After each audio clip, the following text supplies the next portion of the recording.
Okay नमस्कार, Ram Ram, good morning, जय हिंद जय हिंद जय हिंद जय Hind, good morning good morning good morning. कोई पीडीएफ के बारे में कुछ बोल रहा था। गुड मॉर्निंग, राधे राधे, नमस्ते, गुड मॉर्निंग। आवाज आ रही होगी भाई, मुझे जहां तक लगता है आवाज आ रही होगी। हेलो, आवाज नहीं है। हेलो,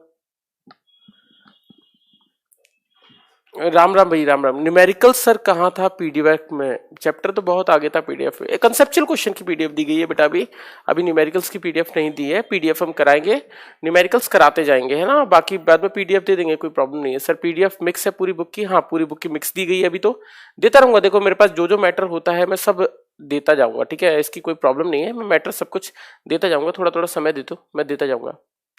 यस सर, आवाज हाँ आवाज आ रही होगी सर। आप तो गॉड है। अच्छा, थैंक यू भाई इतना, रोहित। चलो ठीक है भाई, ठीक है। पीडीएफ कहाँ से है? पीडीएफ कहाँ से है ये तो मुझे भी नहीं पता, बट हाँ कहीं पीडीएफ वो कहीं से निकाली गई है, कहीं से चीज कहीं से की गई है ना आपके लिए। लेकिन आपके काम की पीडीएफ है तो आप पढ़ते लेना जरूरी है। जो जहाँ से भी मैटर है ना, उन सब मैटर को इकट्ठा करते चलो। ज्ञान तो ज्ञान होता है, कहीं से ही मिले यार। कैरियरवेल पर क्यों नहीं डालो? अच्छा, कैरियरवेल पर क्यों नहीं डाले? 2 दिन से तो ऑफ था, तो आज ही हम लोग आए हैं। तो आज हम लोग पीडीएफ सबमिट करेंगे, क्योंकि अभी तक तो टाइम ही नहीं मिला था। क्योंकि 2 दिन से तो हम कैरियरवेल आ ही नहीं पा रहे थे, तो आज काफी दिनों बाद आए हैं, तो आज सबमिट की जाएगी यहाँ पे कैरियरवेल ना पे। तो 2 दिन से हमारा एब्सेंट है। न्यूमेरिकल का पीडीएफ दे दीजिए। ओके प्रीतम, ठीक है, मैं तुम्हारी बात समझ गया। न्यूमेरिकल्स की पीडीएफ मैं दे दूंगा, ठीक है ना। सर मुझे नहीं मिला, जो भी नहीं मिला मैं आज अपलोड करा दूंगा, चिंता मत करो। जिन लोगों का अपलोड नहीं हुआ है आज मैं उनको अपलोड करा दूंगा, तो इसकी आप कोई समस्या मत लीजिए, सब चीजें अपलोड हो जाएंगी। सर आप नोट्स मिल जाएंगे बेटा। सर बुक कौन सी फॉलो करूं? अरे बुक, ठीक है, यू आर, ठीक है ठीक है ठीक है। Good morning good morning. चलो अभी तो स्टार्ट करते हैं आज का टॉपिक ना। हमारा टाइम थोड़ा सा बहुत प्रीसियस टाइम है फिजिक्स के लिए। सिलेबस बहुत लंबा होता है हमारा। सर भौतिकी के आधुनिक पिता कौन है बेटा? ठीक है,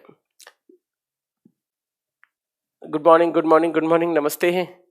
ठीक है ठीक है ठीक है ठीक है। कैसे हो? I am good. चलो भाई, चलो स्टार्ट करते हैं आज का topic. Good morning good morning good morning, ठीक है। मेरा नाम, हेलो अनुज, दीपक, अमित। कैरियर पे डाल दूंगा यार, डाल दूंगा, है ना। क्वेश्चंस चैप्टर से रिलेटेड, इससे कोई रिलेटेड हो तो बता दो मुझे। कोई क्वेश्चन अगर कमेंट आएगा इससे रिलेटेड तो मैं बताता जाऊंगा। चलो छोड़ो यार स्मार्ट में। ठीक है ठीक है, गुड मॉर्निंग गुड मॉर्निंग। चलो स्टार्ट करते हैं, ठीक है ठीक है। हेलो अक्षय। चलो तो next we have topic. Good morning good morning good morning. चलो स्टार्ट करते हैं ना। थोड़ा सा मुझे समय दो, मैं स्टार्ट करता हूँ। क्लास लाइव है, पढ़ा रहे हैं हम आपको, है ना। रिकॉर्डेड वीडियो नहीं है, ये लाइव क्लास है ना। Hello Pritam, good morning good morning good morning. कोई मुझसे पूछ रहा था अभी आधुनिक पिता कौन है फिजिक्स के, ये सब चीजें, ठीक है ना। तो चलो ठीक है, अच्छी बात है। चलो स्टार्ट करते हैं, है ना। किसी दिन मैं चाहूंगा मैं डिस्कशन करूं फिजिक्स के ऊपर कि फिजिक्स क्या है, कैसे है, क्या क्या चीजें चलती हैं। मैं चाहता भी हूं, बट मैं चाहता हूं कि थोड़ा सा सिलेबस थोड़ा सा आगे निकल जाए, वरना अदरवाइज मेरा नाम नहीं लेते हैं। गुड मॉर्निंग अजीत यार, जय हिंद जय हिंद जय Hind, good morning good morning good morning. चलो आज का टॉपिक स्टार्ट करते हैं, ठीक है। आज के टॉपिक की बात करें तो बेसिकली अभी तक जो हम बात पढ़े थे वो मैं क्या पढ़ा था मैं आपको बता दूं। एक था सेंट्रीपिटल फोर्स, इन दोनों में डिफरेंस पड़ा था। क्या? Centripetal force. सेंट्रीपिटल फोर्स को हम अपनी फिजिक्स में अभिकेंद्रीय भौतिकी में अभिकेंद्रीय बल कहते हैं। और दूसरी हमने जो बात लिखी थी दैट इज सीएफ, और सीएफ को हम बोलते हैं सेंट्रीफ्यूगल फोर्स। कंसेप्चुअल क्वेश्चन की बात की जाए तो सेंट्रीफ्यूगल को कहते हैं अपकेंद्रीय बल, दूसरी बात अपकेंद्रीय बल। दूसरी बात करें तो अपकेंद्रीय बल का मतलब हुआ, सेंट्रीफ्यूगल फोर्स की बात करें तो सेंट्रीफ्यूगल फोर्स एक स्यूडो फोर्स है। स्यूडो फोर्स का मतलब होता है झूठा बल होता है। पहली बात, स्यूडो फोर्स होता है, ऐसा कोई फोर्स होता नहीं है। Akash good morning good morning. Pseudo force होता है यानी झूठा बल होता है। दूसरी बात करें तो मैंने इसका एक फॉर्मूला लिखा था, CP equals to mv square बटा आर। ये क्या है? सेंट्रीपिटल फोर्स है, यानी अपकेंद्रीय बल है, यानी सेंट्रीफ्यूगल फोर्स है। और मैंने एक चीज और बताई थी कि सीपी जो होता है वो हमेशा माइनस सीएफ के बराबर होता है। माइनस इसमें दिशा का उल्लेख करती है, यानी डायरेक्शन को रिप्रेजेंट करती है। इतना मैं चीज आपको बता चुका था। ये दोनों ही चीजें क्या हैं? फोर्स हैं। फोर्स है मतलब बल है। फिजिक्स में कभी कभी मैं इनको रिप्रेजेंट करने के लिए हो सकता है सीपी या सेंट्रीफ्यूगल फोर्स को रिप्रेजेंट करने के लिए एफपी भी लिख दूं, तो उससे कोई फर्क नहीं पड़ेगा। एफ मतलब फोर्स की बात करते हैं, ठीक है ना। इस चीज पे बेटा अनुज इस टॉपिक से रिलेटेड नहीं है ध्वनि की प्रबलता, तो मैं इसको लेकर नहीं आ रहा हूं। मैं टॉपिक अगर आपका डिस्कस कर लूंगा, जैसे ही स्टार्ट खत्म होगा ना लेक्चर, आप मुझे लेकर आना, मुझे क्वेश्चन कोई दिक्कत नहीं होती, कोई सा भी क्वेश्चन लेकर आओ, मैं बता दूंगा आपको, ठीक है ना। प्रबलता कोई बहुत बड़ी चीज थोड़ी ना है। चलो ठीक है, थैंक यू। तो मैंने कहा फोर्स, अगर मैं फोर्स की यूनिट की बात करूं तो मुझे पता है इन दोनों की यूनिट होती है न्यूटन, और अगर मैं इसकी डायमेंशन की बात करूं, डायमेंशन मतलब होता है हिंदी में विमा, और इसकी बात करें तो ये होती है MLT-2। तो मैं इस प्रकार से समझ सकता हूं कि सेंट्रीपिटल और सेंट्रीफ्यूगल जो है वो इस तरीके से हम बातचीत करते चलते हैं, ठीक है ना। तो CP और CF दो वैल्यू निकल कर आई थी, इतना हमने डिस्कशन कर लिया था। मैंने आपको कहा था कल मैं एक क्वेश्चन कराऊंगा। वैसे तो ये टॉपिक जो है वो आपके यूनिट एंड डायमेंशन से रिलेटेड है, परंतु कुछ चैप्टर्स ऐसे हैं जिन पर इसमें क्वेश्चन आते हैं या क्वेश्चन दे रखे हैं। कौन कौन से टॉपिक्स में बताऊं, एनडीए के पेपर में ऐसा क्वेश्चन पूछा गया है। मैं जिस चैप्टर के अंतर्गत देखूंगा, वर्क एनर्जी पावर, कार्य ऊर्जा एवं शक्ति एक टॉपिक आएगा, उसमें ये वाले क्वेश्चन दे रखे हैं। ग्रेविटेशन, गुरुत्वाकर्षण, उस वाले में टॉपिक दे रखे हैं। इलेक्ट्रिसिटी, विद्युतीय, उसमें ये वाले क्वेश्चन दे रखे हैं। आपका ये लॉज ऑफ मोशन, गति के नियम, इस वाले चैप्टर में ये क्वेश्चन दे रखे हैं। इस तरीके से बहुत सारे चैप्टर ऐसे हैं जिनके अंदर ये वाले क्वेश्चन दे रखे हैं। इनको हम परसेंटेज एरर के सवाल कहते हैं, यानी प्रतिशत त्रुटि के सवाल कहते हैं। मैं एंगुलर पर, कोणीय नाम के वर्ड पर अभी नहीं आया हूं। मैं एंगुलर को समझाऊंगा, पर एंगुलर को इस तरीके से समझाऊंगा ताकि आपको चीजें समझ में आए और हमारे टॉपिक से रिलेटेड जो चीजें हैं उनके बारे में डिस्कशन हो। लेकिन अभी एक तरह का एक छोटा सा क्वेश्चन निकल कर आ रहा है, तो मैं इस क्वेश्चन को डिस्कस कर लेता हूं यहां पर, ताकि कोई प्रॉब्लम ना हो किसी भी क्वेश्चन को करने में, ठीक है। फिर आप घर पे क्वेश्चन कीजिएगा। एक क्वेश्चन दे रखा है, क्वेश्चन दे रखा है इफ, यदि किसी कण के वेग को, यदि किसी कण के वेग को 0.1% बढ़ा दिया जाए, क्वेश्चन लिखिएगा, यदि किसी कण के वेग को 0.1% बढ़ा दिया जाए,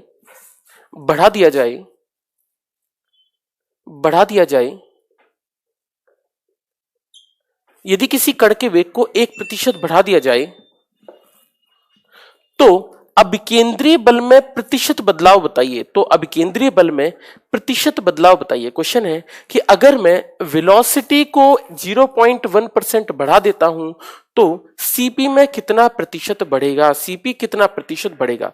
देखिए ये सारे के सारे क्वेश्चन जिसमें हम किसी चीज को परसेंटेज वाइज बढ़ाते हैं, जो लोग वाई ग्रुप के लड़के हैं, जो वाई ग्रुप को फॉलो करते हैं, वाई ग्रुप वाले इस चीज को बहुत अच्छे से सॉल्व कर सकते हैं, क्योंकि मैथमेटिक्स में भी ये टॉपिक आता है, इसका नाम परसेंटेज है।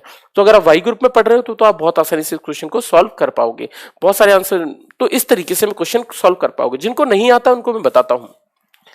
परसेंटेज एरर को हम बोलते हैं प्रतिशत त्रुटि, हिंदी वालों के लिए होता है प्रतिशत त्रुटि। अब देखना, प्रतिशत त्रुटि ये होता क्या है, हम बात करते हैं। प्रतिशत त्रुटि का मतलब समझो, परसेंटेज एरर दो टाइप की होती है। यदि प्रतिशत त्रुटि बहुत कम हो मतलब 1% हो, 2% हो, या मैंने कहा 0.1%, 0.5%, 0.3%, 0.4%, ऐसा कोई क्वेश्चन दे रखे हो जिसमें प्रतिशत त्रुटि बहुत कम हो। जैसे इस वाले क्वेश्चन में कि हमने कितना बढ़ाया है, तो आप बोलेंगे 0.1%, यानी कितनी गलती की है, 0.1%।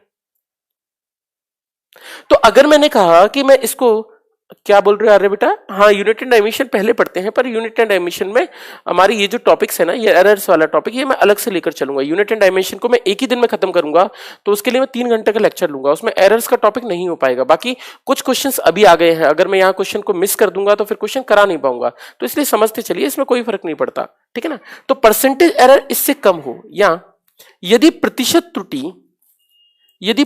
त्रुटि, बहुत सारे लोगों को यूनिट एंड डायमेंशन आता है, क्योंकि जनरली बहुत सारी चीजें याद करने वाली है, इसलिए ए परसेंटेज एरर इज, यदि प्रतिशत त्रुटि ज्यादा हो, ज्यादा होने का मतलब यह हुआ कि मैं बोल देता हूं कि भैया 100% हुआ, 20% हुआ, 50% हुआ, 40% हुआ, 30% हुआ, 200% हुआ, 800% हुआ, ऐसे बहुत सारे क्वेश्चन दे दिए। तो इन क्वेश्चन को करने का तरीका और इन क्वेश्चन को करने का तरीका, दोनों को क्वेश्चन को करने का तरीका अलग अलग होता है और दोनों को क्वेश्चन को अलग अलग होता है। बेटा अजीत, वीडियो को पॉज किया जाता है, फिर नोट्स लिखे जाते हैं। नोट्स, ये कोई नोट्स बनाने के लिए हमें वीडियो को पॉज करना पड़ता है। एक ऑप्शन होता है वीडियो पॉज करने का, तो उसको पॉज कीजिए, फिर नोट लिखिए, फिर चलाइए, फिर पॉज कीजिए, फिर नोट लिखिए, ऐसे नोट्स बनाए जाते हैं ना। तो मैं कहूं कि अगर प्रतिशत त्रुटि बहुत कम हो, अगर प्रतिशत त्रुटि बहुत कम होगी या प्रतिशत त्रुटि बहुत ज्यादा होगी तो कैसे सॉल्व करेंगे? इस टॉपिक को मैं लेकर आ रहा हूं सबसे पहले कि अगर परसेंटेज एरर बहुत कम हो, तो जरा देखते हैं कि परसेंटेज एरर बहुत कम होगी तो क्वेश्चन कैसे करेंगे। ठीक है, चलो देखते हैं कैसे कर सकते हैं। ऐसे क्वेश्चन को करने के लिए आप स्टेप बाय स्टेप समझिएगा कि क्वेश्चन कैसे किया जाता है। बहुत सारे लोग आते हैं, बहुत सारे लोगों ने आंसर दिए भी हैं, तो बहुत सारे लोग करते हैं, तो मैं बहुत जल्दी मानता हूं। ठीक है, स्पीडोमीटर बेटा निरंजन, कुछ टेक्निकल इश्यू है, आपने देखा हो कैरियर पे डाल रखा है कि स्पीडोमीटर में कुछ टेक्निकल इश्यू आ रहा है, तो बहुत जल्दी लगा दिया जाएगा। तो 0.0 कुछ आंसर दे रहे हैं। सबसे पहला काम होता है आप वो निकालें कि आप जिसमें परसेंटेज एरर यानी प्रतिशत त्रुटि निकालना चाहते हो। निकालना चाहते हो मतलब किसमें निकालना चाहते हो? तो आप बोलोगे सीपी में। तो आपका सबसे पहला काम होता है जिसका फॉर्मूला लिखते हैं, और वो फॉर्मूला होता है सीपी। जिसमें निकालना है उसका फॉर्मूला लिखा।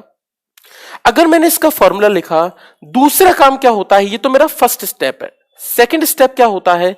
उस चीज से मतलब रखें जिस चीज में परिवर्तन किया गया है। तो आपने बोला किस में चेंज किया है? तो आप बोलेंगे भैया वेलोसिटी बदली है। तो आपको बेटा सिर्फ और सिर्फ वेलोसिटी से मतलब है और किसी चीज से आपको कोई मतलब है नहीं। इसका मतलब आपको सेकंड स्टेप करना है इस प्रकार से। तीसरा स्टेप कैसे करते हैं? आपने लॉग में कुछ मेथड यूज किए होंगे, जैसे अगर मुझे लिखकर आ जाए लॉग की power log m to the power a, तो हम क्या करते हैं? ये वाली चीज कहां चली जाती है? आगे चली जाती है, और हम इसको लिख देते हैं लॉग a लॉग m लिख देते हैं। इसी प्रकार से ये मेथड भी यूज होगा।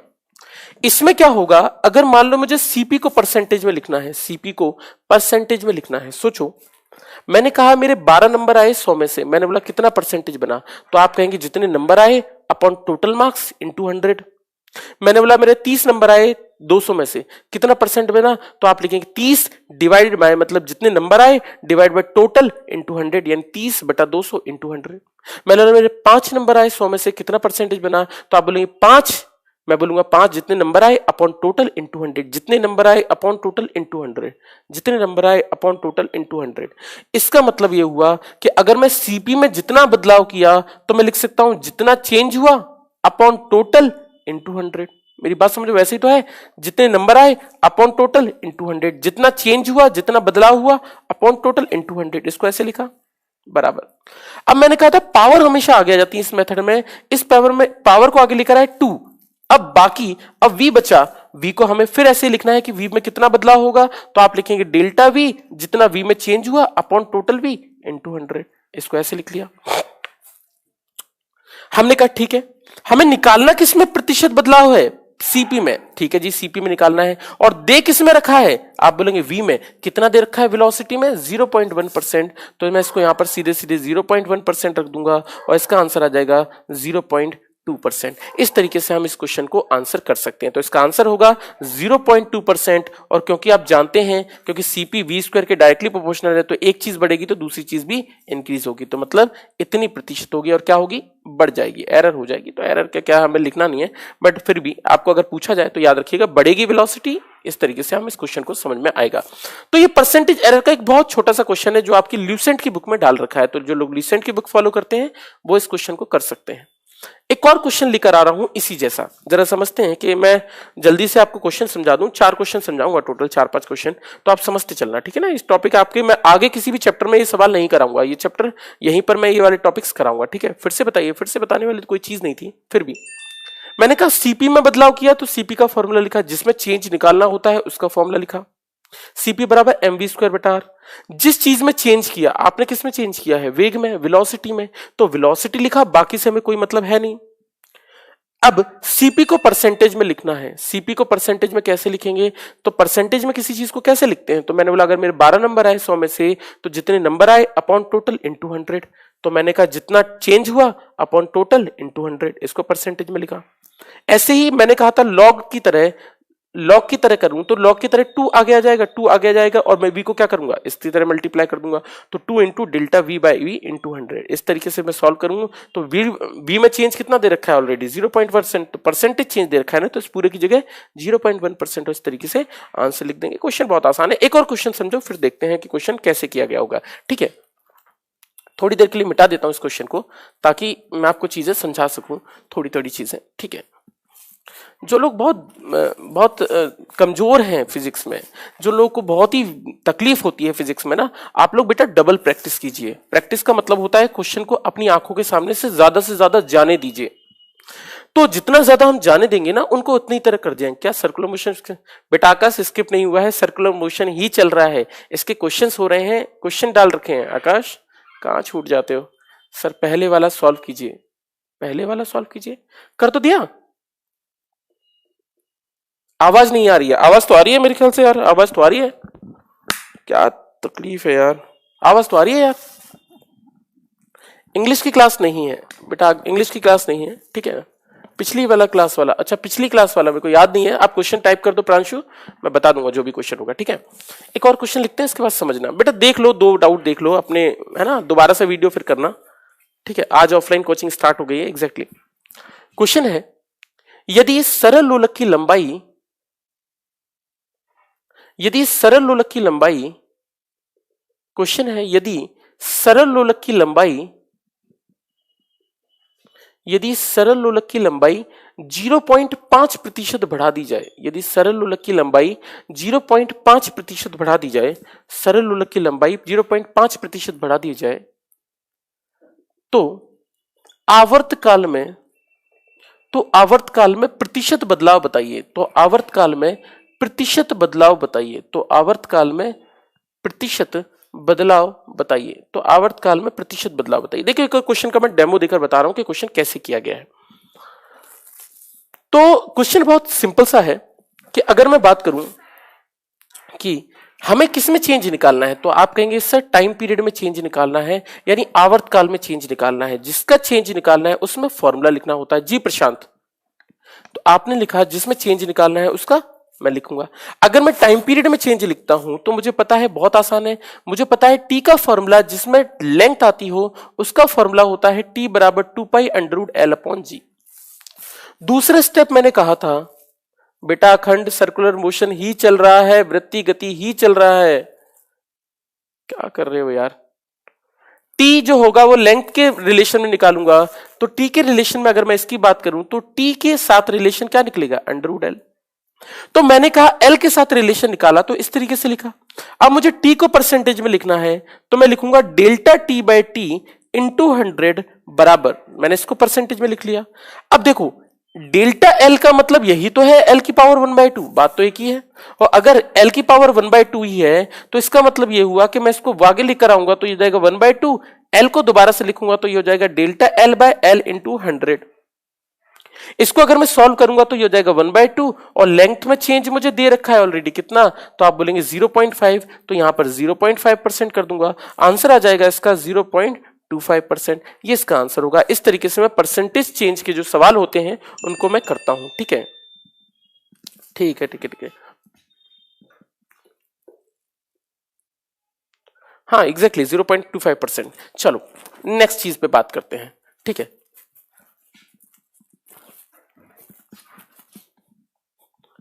चलो एक और बात करते हैं। तो ये जो सवाल थे, छोटे छोटे सवाल थे, इनको हम परसेंटेज एरर के सवाल कहते हैं। ठीक है, और कोई क्वेश्चन दोबारा से, एक आध कोई क्वेश्चन और कराना है कि बस करूं,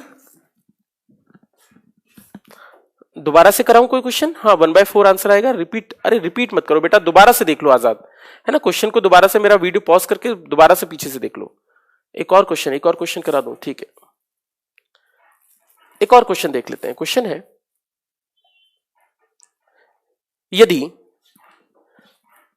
यदि सरल लोलक का आवर्तकाल, यदि सरल लोलक का आवर्तकाल यदि सरल लोलक का आवर्तकाल 0.1% बढ़ जाए, यदि सरल लोलक का आवर्तकाल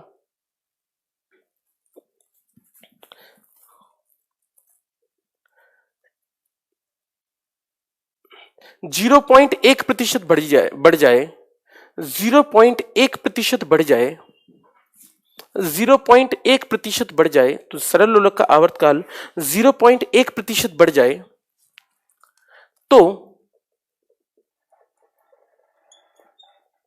तो लंबाई में प्रतिशत बदलाव बताइए।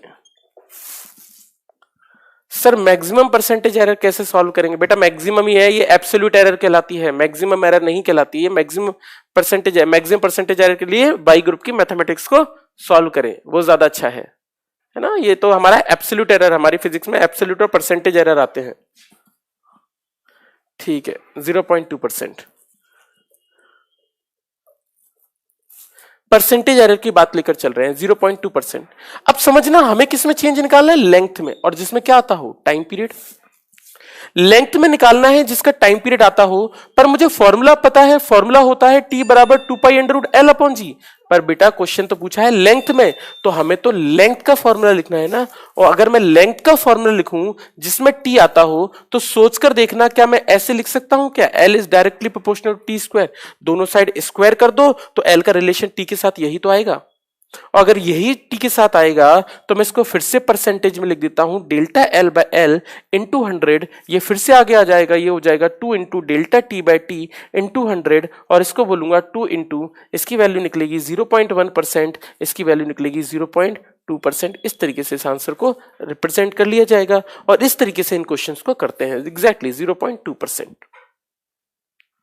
तो हमें जिसमें चेंज निकालना है, जिसमें परिवर्तन निकालना है, उसका फॉर्मूला लिखा जाता है। अब हम आ रहे हैं कुछ ऐसे सवालों पर जिसमें टाइम पीरियड, जिसमें आवर्तकाल में एरर बहुत ज्यादा होती है। जैसे मैंने कहा 50%, 30%, 20%, ऐसे सवालों पर इसको मिटा रहा हूं, है ना। आप वीडियो को दोबारा देख लीजिएगा अगर कहीं प्रॉब्लम, बट मैंने बता दिए हैं 3 क्वेश्चन, है ना। चलो अगले क्वेश्चन की बात करते हैं। तो अगला क्वेश्चन है आपका 5% से ज्यादा या एरर, बड़ी एरर वाला क्वेश्चन है। यदि वेग को दोगुना कर दिया जाए, यदि कण के वेग को दोगुना कर दिया जाए, यदि कण के वेग को दोगुना कर दिया जाए, यदि कण के वेग को दोगुना कर दिया जाए, तो अभिकेंद्रीय बल में प्रतिशत बदलाव बताइए। या ऐसे बताओ, तो अभिकेंद्रीय बल बताइए, तो अभिकेंद्रीय बल बताइए। तो आपको बताना है अभिकेंद्रीय बल कितना हो जाएगा, मतलब अगर v को डबल करेंगे तो कितना आ जाएगा। जैसे मैंने कहा कितना आ जाएगा, तो अगर मुझे निकालना है कितने गुना हो जाएगा, कितने गुना, तो ऑप्शन इस तरीके से दे देगा पेपर में कि दुगना हो जाएगा, दूसरा ऑप्शन दे देगा दोगुना हो जाएगा, तो दूसरा ऑप्शन करेगा 1/4 हो जाएगा, तीसरा ऑप्शन दे देगा 4 टाइम हो जाएगा, और चौथा ऑप्शन ऐसे ही मुझसे दे देगा कि 1/2 टाइम्स हो जाएगा। क्वेश्चन पूछ लेगा कि बताइए अगर मैं इसको दुगना कर दूंगा तो कितना हो जाएगा। बहुत इजी क्वेश्चन है, बहुत इजी क्वेश्चन लग रहा होगा आपको। अभी हम आएंगे थोड़ा डिफिकल्ट पर। अगर मैं कहता हूं कि कितना हो जाएगा, तो मुझे एक बात बहुत समझ में आती है कि मुझे सीपी निकालना है, तो सीपी का फॉर्मूला लिखूंगा और जिसमें क्या आता हो, वी आता हो, तो मैंने लिखा CP is direct proportional to V square. अब दूसरा स्टेप क्या होता है, मेरे को करना है कि जो डबल किया गया है, तो अगर मुझे वेलोसिटी डबल की है, देखो v डबल किया है, तो आप अपना दिमाग मत लगाइए और आप सीधे सीधे दोगुना किया गया है तो इसकी जगह सीधे सीधे 2 पुट कर दीजिए। मैं आपको ऐसे सीधे सीधे सजेस्ट करूंगा कि जितना भी किया है, तो वेलोसिटी अगर डबल किया है 2 टाइम्स की है, तो इस v की जगह सीधे सीधे क्या कर दो, 2 पुट कर दो। एक बात का ध्यान रखो, स्क्वायर, क्यूब रूट, क्यूब, ये सब चीजें हटाई नहीं जा सकती, v की जगह 2 रखना है। और cp कितने टाइम्स हो जाएगा, तो आप इसके आगे लिखेंगे तो ये हो जाएगा मेरा 4 टाइम्स, सीधे सीधे इसका आंसर लिख देंगे 4 गुना हो जाएगा। अगर मुझसे इस क्वेश्चन में ऐसे पूछा जाता कि फाइंड न्यू सीपी, और मुझसे यह भी पूछा जाता कि बताइए प्रतिशत बदलाव कितना होगा, परसेंटेज चेंज कितना होगा, तो अगर प्रतिशत बदलाव भी पूछा है तो कैसे क्वेश्चन को करेंगे। ठीक है प्रियांशु, मैं बता दूंगा जाते वक्त ना इस क्वेश्चन को। ठीक है, तुम्हारा जो पुराना वाला क्वेश्चन था पिछले टाइम पर बता दूंगा। सीपी 4 गुना होगा। क्वेश्चन पूछा गया है परसेंटेज चेंज कितना होगा, प्रतिशत बदलाव कितना होगा। कोई बता सकता है परसेंटेज चेंज कितना होगा? 75। सर मेरा मैसेज नहीं है, मैसेज आ रहे हैं बेटा, मुझे बताना है कि अगर सीपी 4 टाइम्स हो जाता है तो परसेंटेज चेंज कितना होगा? 75। Okay 75, 25, okay 75%, okay 300%, okay 4 times, okay 75, 75, 25, 25, बहुत सारे लोगों के 75, 25 आंसर आ रहे हैं। 400 भी आ रहे हैं Suraj. Okay okay okay okay percentage आ रहा है। ठीक है भैया, ठीक है, बहुत सारे लोगों ने मुझे आंसर्स दिए हैं। चलो मैं आता हूं इस पे 50%, 100, 0.4। अरे क्या बात करते हो। चलो अब परसेंटेज एरर निकालनी है। एक बात समझो, हमारी मैथमेटिक्स में वैसे मैं मैथमेटिक्स नहीं जानता हूं, मैं मैथमेटिक्स ज्यादा नहीं जानता हूं, तो आपके मैथमेटिक्स को ज्यादा पता होगा। थोड़ी बहुत बेसिक नॉलेज है, उस हिसाब से मैं आपको बताता हूं कि क्वेश्चन कैसे किया गया है। आप सोच के देखो, अगर मुझसे कोई कहे कि कोई चीज 25 थी और 25 से 75 हो गई, कोई चीज क्या थी? 25 थी और 25 से 75 हो गई। क्वेश्चन पूछा गया कितना प्रतिशत बदलाव हुआ, कितना परसेंटेज चेंज हुआ। तो अगर मुझे प्रतिशत बदलाव निकालना है, कितना परसेंटेज चेंज हुआ, तो हम कैसे करते हैं? 25 में 75 में कितना चेंज हुआ, तो हम लिखेंगे 75, 75 लास्ट वाला फाइनल में से इनिशियल माइनस 75 माइनस 25 अपॉन में कितना कर देंगे? जिससे चेंज निकालना रिलेशन में, तो आप लेंगे 75 माइनस 25 इंटू 100%। और इस प्रकार से हम सवाल को करेंगे। तो इस तरीके से मेरा ये जो सवाल है वो निकल कर आएगा। अगर मुझसे किसी ने कहा कि कोई चीज 3 है और 3 से मैंने कहा कि 5 हो गई, आपने कितना प्रतिशत बदलाव हुआ, तो अगर आपको परसेंटेज चेंज निकालना है 3 से 5 में, तो आप कैसे निकालोगे? आप लिखोगे 5 माइनस 3 फाइनल में से इनिशियल अपॉन इनिशियल प्रारंभिक और इंटू क्या कर देंगे? 100%। और इस तरीके से आंसर निकल आएगा। अगर मुझसे क्वेश्चन ये कहता कि बताओ 3 से 5, 5 से 3 हो गया, आपकी बार 5 से 3 में भी परसेंटेज चेंज उतना ही होगा क्या? अगर 3 से 5 में कुछ चेंज निकला तो 5 से 3 में कितना होगा? तो अगर आप 5 से 3 में निकालना चाहते हो तो क्या उल्टा निकाल रहे हो? तो आप कहोगे फाइनल क्या है ये? आपने बोला 3 माइनस 5, इनिशियल क्या है आपकी बार 5, और इसमें क्या कर दोगे? 100% का मल्टीप्लाई कर दोगे। ऐसे ही तो परसेंटेज चेंज लिखते हैं हम हमेशा फिजिक्स में। तो एक बहुत कॉमन सी चीज निकल कर आ रही है कि मुझे पता है कि पहले कितना था सीपी, अब कितना हो गया? 4 गुना, यानी सीपी हो गया है मेरा आपकी बार कितना? 4 सीपी। इतना तो मुझे बात समझ में आ रही है।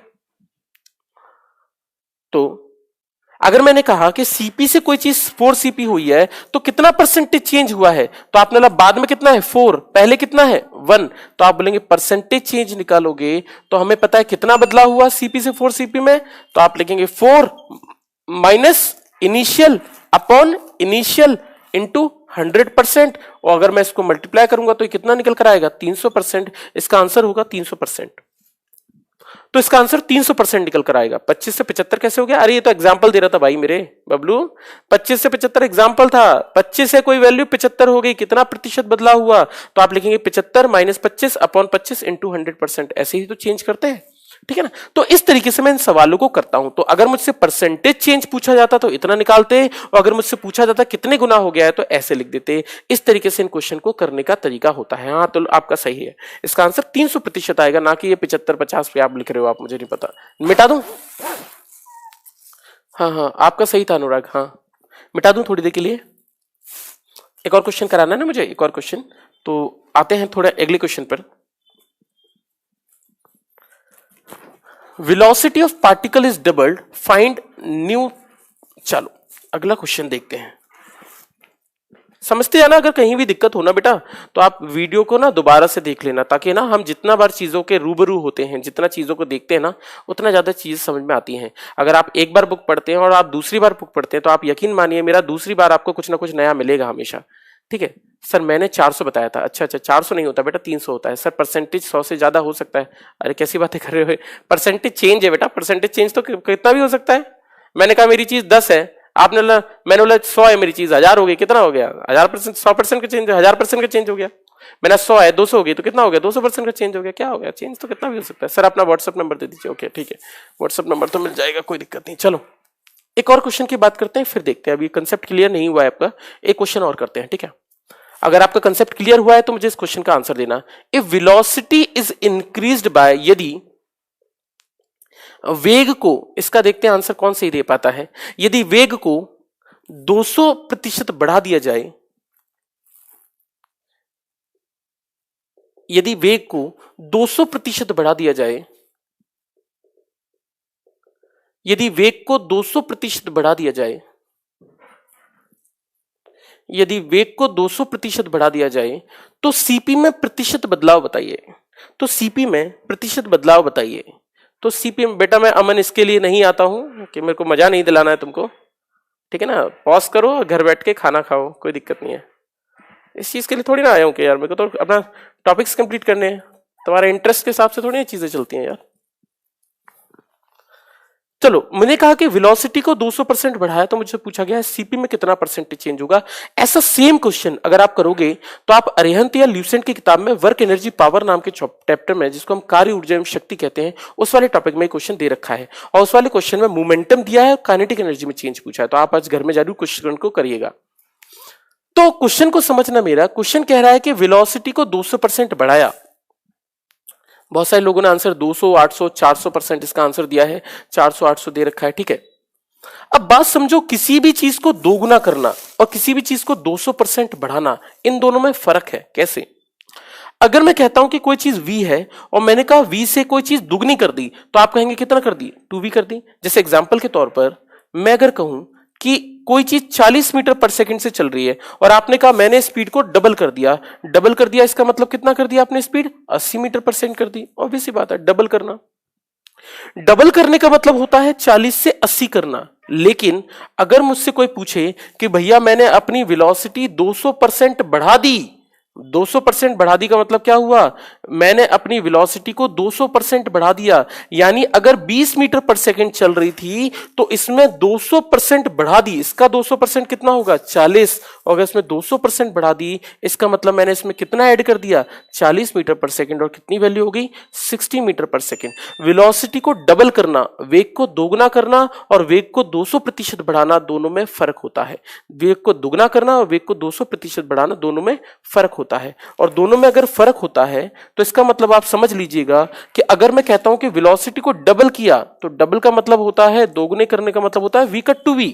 लेकिन अगर मैंने 200% बढ़ाया, 200% बढ़ाया, तो इसका मतलब है पहले तो v थी, ऑलरेडी पहले तो v थी, इसमें कितना कर दी? 200% का और एडिशन कर दिया। 200% का एडिशन मतलब इतनी कर दी।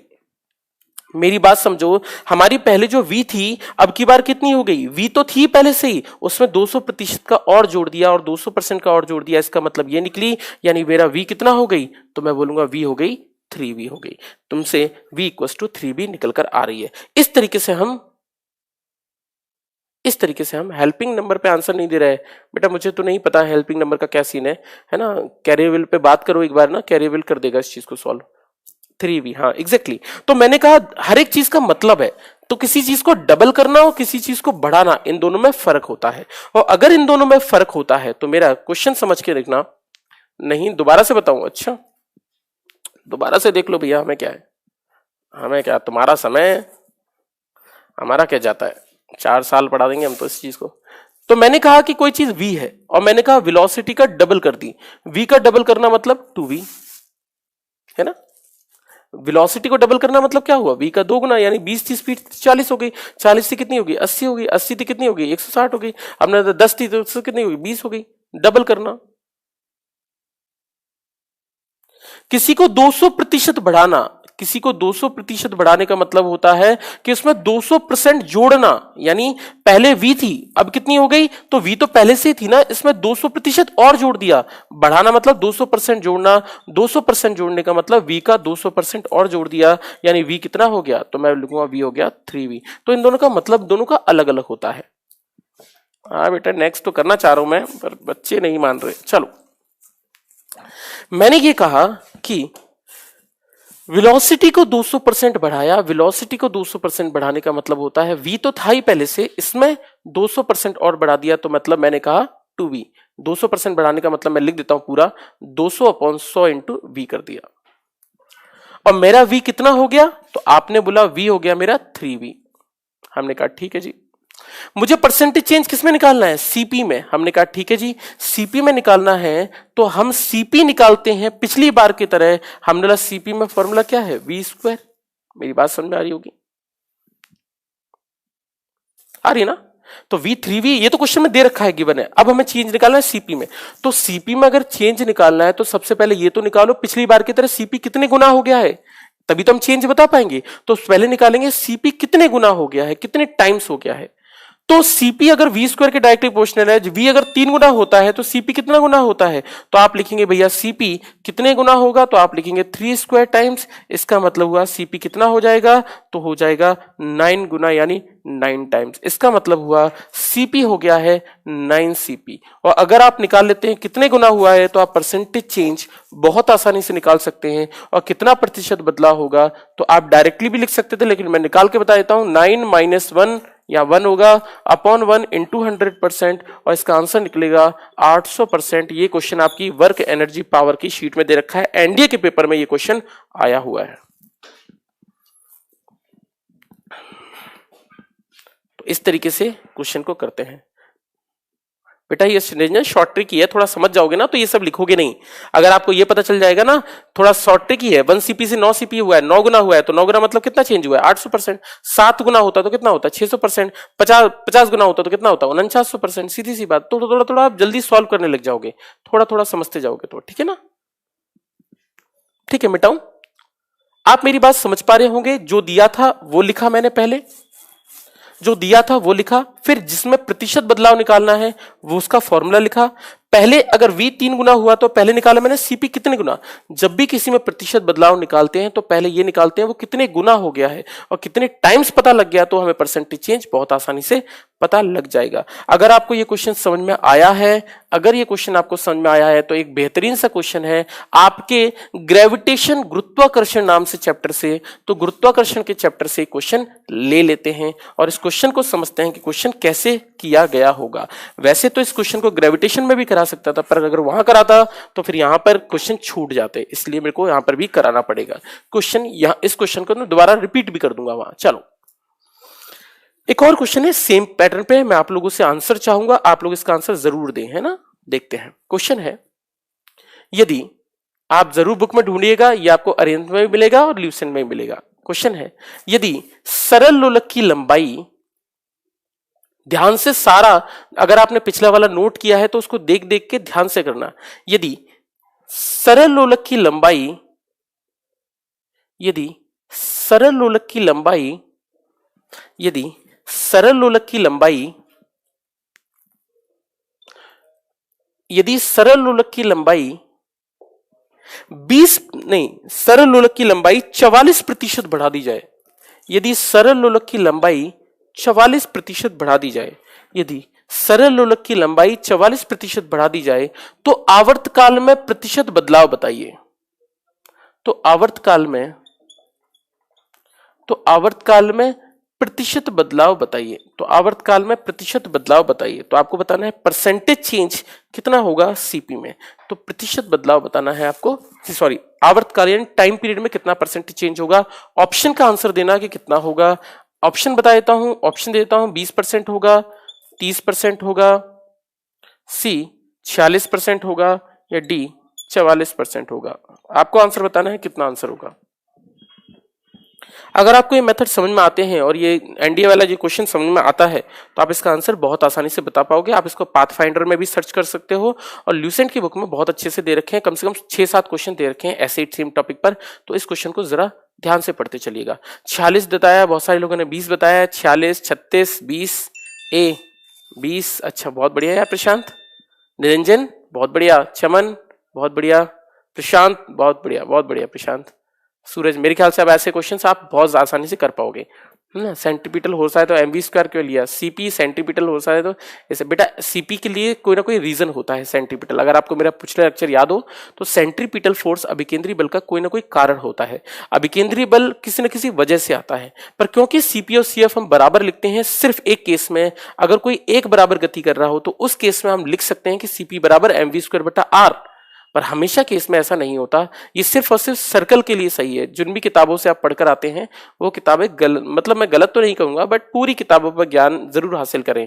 ये जो फॉर्मूला है ना, V equals to R omega, ये CP equals to MV square बटा R, ये सिर्फ और सिर्फ सर्कल के लिए सही है, वृत्तीय गति के लिए सही है, और किसी भी गति के लिए ये फॉर्मूले सही नहीं होते। इसलिए ये चीज है। ठीक है, गाना बनाकर भी कोई सवाल बनाइए। बेटा गाना बनाकर भी सवाल बनाइए बेटा, हम लोग GS नहीं कर रहे हैं, जनरल साइंस नहीं कर रहे हैं, जिसके लिए करें, हम टेक्निकल बच्चे हैं। अगर मैं गाना बनाऊंगा तो टाइम पास हो जाएगा मेरा फालतू का, तो मैं गाने वाने नहीं बनाता, मैं पढ़ाने में विश्वास रखता हूँ। हाँ, अगर 4 क्वेश्चन ज्यादा करना चाहते तो कर लो, है ना। ये सब टाइम पास की बातें मत करो, गाना वाना बनाओ। ये कोई वो थोड़ी ना कि पीरियोडिक टेबल याद करने बैठे हैं। फिजिक्स में भी याद कर लोगे क्या? फिजिक्स याद करने की चीज है क्या? सर कितने दिन का और है? बेटा मैं पूरा जब पढ़ाऊंगा जब तक एग्जाम नहीं होगा, पर सिलेबस जो है वो 15 जनवरी तक खत्म हो जाएगा, क्योंकि मेरा जो सिलेबस है बहुत कम रह गया है। ठीक है, तो मैं ना अपना सिलेबस ऑलमोस्ट मैं 15 तारीख तक करा दूंगा। जो बड़े बड़े चैप्टर्स थे काइनेमेटिक्स और लॉज ऑफ मोशन अगले टाइम खत्म हो जाएगा, अगले टर्म पे तो बहुत सारा टॉपिक खत्म हो जाएगा, क्योंकि मुझे अभी एंगुलर वेलोसिटी वगैरह समझाना है, एंगुलर के टर्म्स। तो अगला टॉपिक होगा वो थोड़ा अच्छा होगा, तो जल्दी से चीज हो जाएंगी। बेटा ग्राफ करा दिया है मैंने, जरा ध्यान से देखो वीडियोस, है ना। चलो ठीक है, इस क्वेश्चन का वैसे तो कर लिया होगा, लेकिन फिर भी मैं लिख देता हूं कैसे किया है। टाइम पीरियड निकालना है, आवर्तकाल। टी का फॉर्मूला होता है T is directly proportional to √L। थोड़ी देर पहले हमने देखा था। मुझे क्वेश्चन में क्या बोल रखा है? मुझसे बोला है लेंथ बढ़ाई है। लेंथ बढ़ाने का मतलब क्या हुआ? तो आप लिखेंगे लेंथ बढ़ाने का मतलब होता है लेंथ में 44% का चेंज जोड़ दिया, यानी लेंथ कितनी कर दी है। तो मैं जल्दी जल्दी लिख देता हूं ताकि आपको समझ में आए। आप इतनी हो गई है, ये दे रखा है क्वेश्चन में। अगर इतना दे रखा है तो मुझे परसेंटेज चेंज बताना है। परसेंटेज चेंज बताना है तो पहले निकालूंगा कितने गुना, कितने गुना का मतलब हुआ इतना, और टी लिखूंगा तो ये हो जाएगा 12/10 गुना। अगर मैं इसको लिखूंगा तो मुझे इतना बटा समझ में आ गया कि टी हो गया है 12/10 ऑफ टी। कितना परसेंटेज चेंज हुआ तो डायरेक्टली लिख सकते हो। आप प्रैक्टिस करोगे तो आपके लिए क्वेश्चन बहुत आसान है। आपसे कोई भी चीज छूटने की नहीं है, कोई भी चीज छूटने की नहीं है। तो 12/10 -1 इंटू 100 कर दो, इसका आंसर निकालोगे तो ये निकल कर आएगा 20%। बहुत छोटा सा सवाल है, बहुत छोटा सवाल है, इससे बड़े क्वेश्चन नहीं आते, है ना बेटा। शॉर्ट ट्रिक बनाए जा सकते हैं, कोई इशू नहीं है, शॉर्ट ट्रिक बनाए जा सकते हैं। इन सबको मिला देंगे तो शॉर्ट ट्रिक बन जाएगी। पर कंसेप्ट ये है, सिलेबस पूरे होने के बाद आप 12 की फिजिक्स कराना प्लीज, सिलेबस पूरा। अच्छा 12 की फिजिक्स, ठीक है, देखते हैं। तो हमने ये कहा कि 20% इस तरीके से निकल कर आएगा। ये मेरी इस तरीके से 15 तारीख के बाद कैसे पढ़ाऊंगा यार हिमांशु? 15 तारीख के बाद मुझे प्रैक्टिस भी करवानी है इन सब की ना। सिर्फ न्यूमेरिकल कंसेप्चुअल क्वेश्चन, सिर्फ और सिर्फ क्वेश्चन होंगे। हर एक चैप्टर के करीब 200 100 क्वेश्चन करवाने पड़ेंगे हर चैप्टर के ना। तो अलग से एक प्रैक्टिस बैच लेकर आना पड़ेगा। तो प्रैक्टिस बैच आएगा, इसके बाद उसमें हर एक चैप्टर के 100 200 सवाल करवाता जाऊंगा। बस सिर्फ क्वेश्चन होंगे बुक्स के, और कुछ भी नहीं होगा अगले चैप्टर में, अगले जो बैच आएगा। तो उसके लिए थोड़ा सा संभालना पड़ेगा चीजों को। लिखूं, मिटा दूं?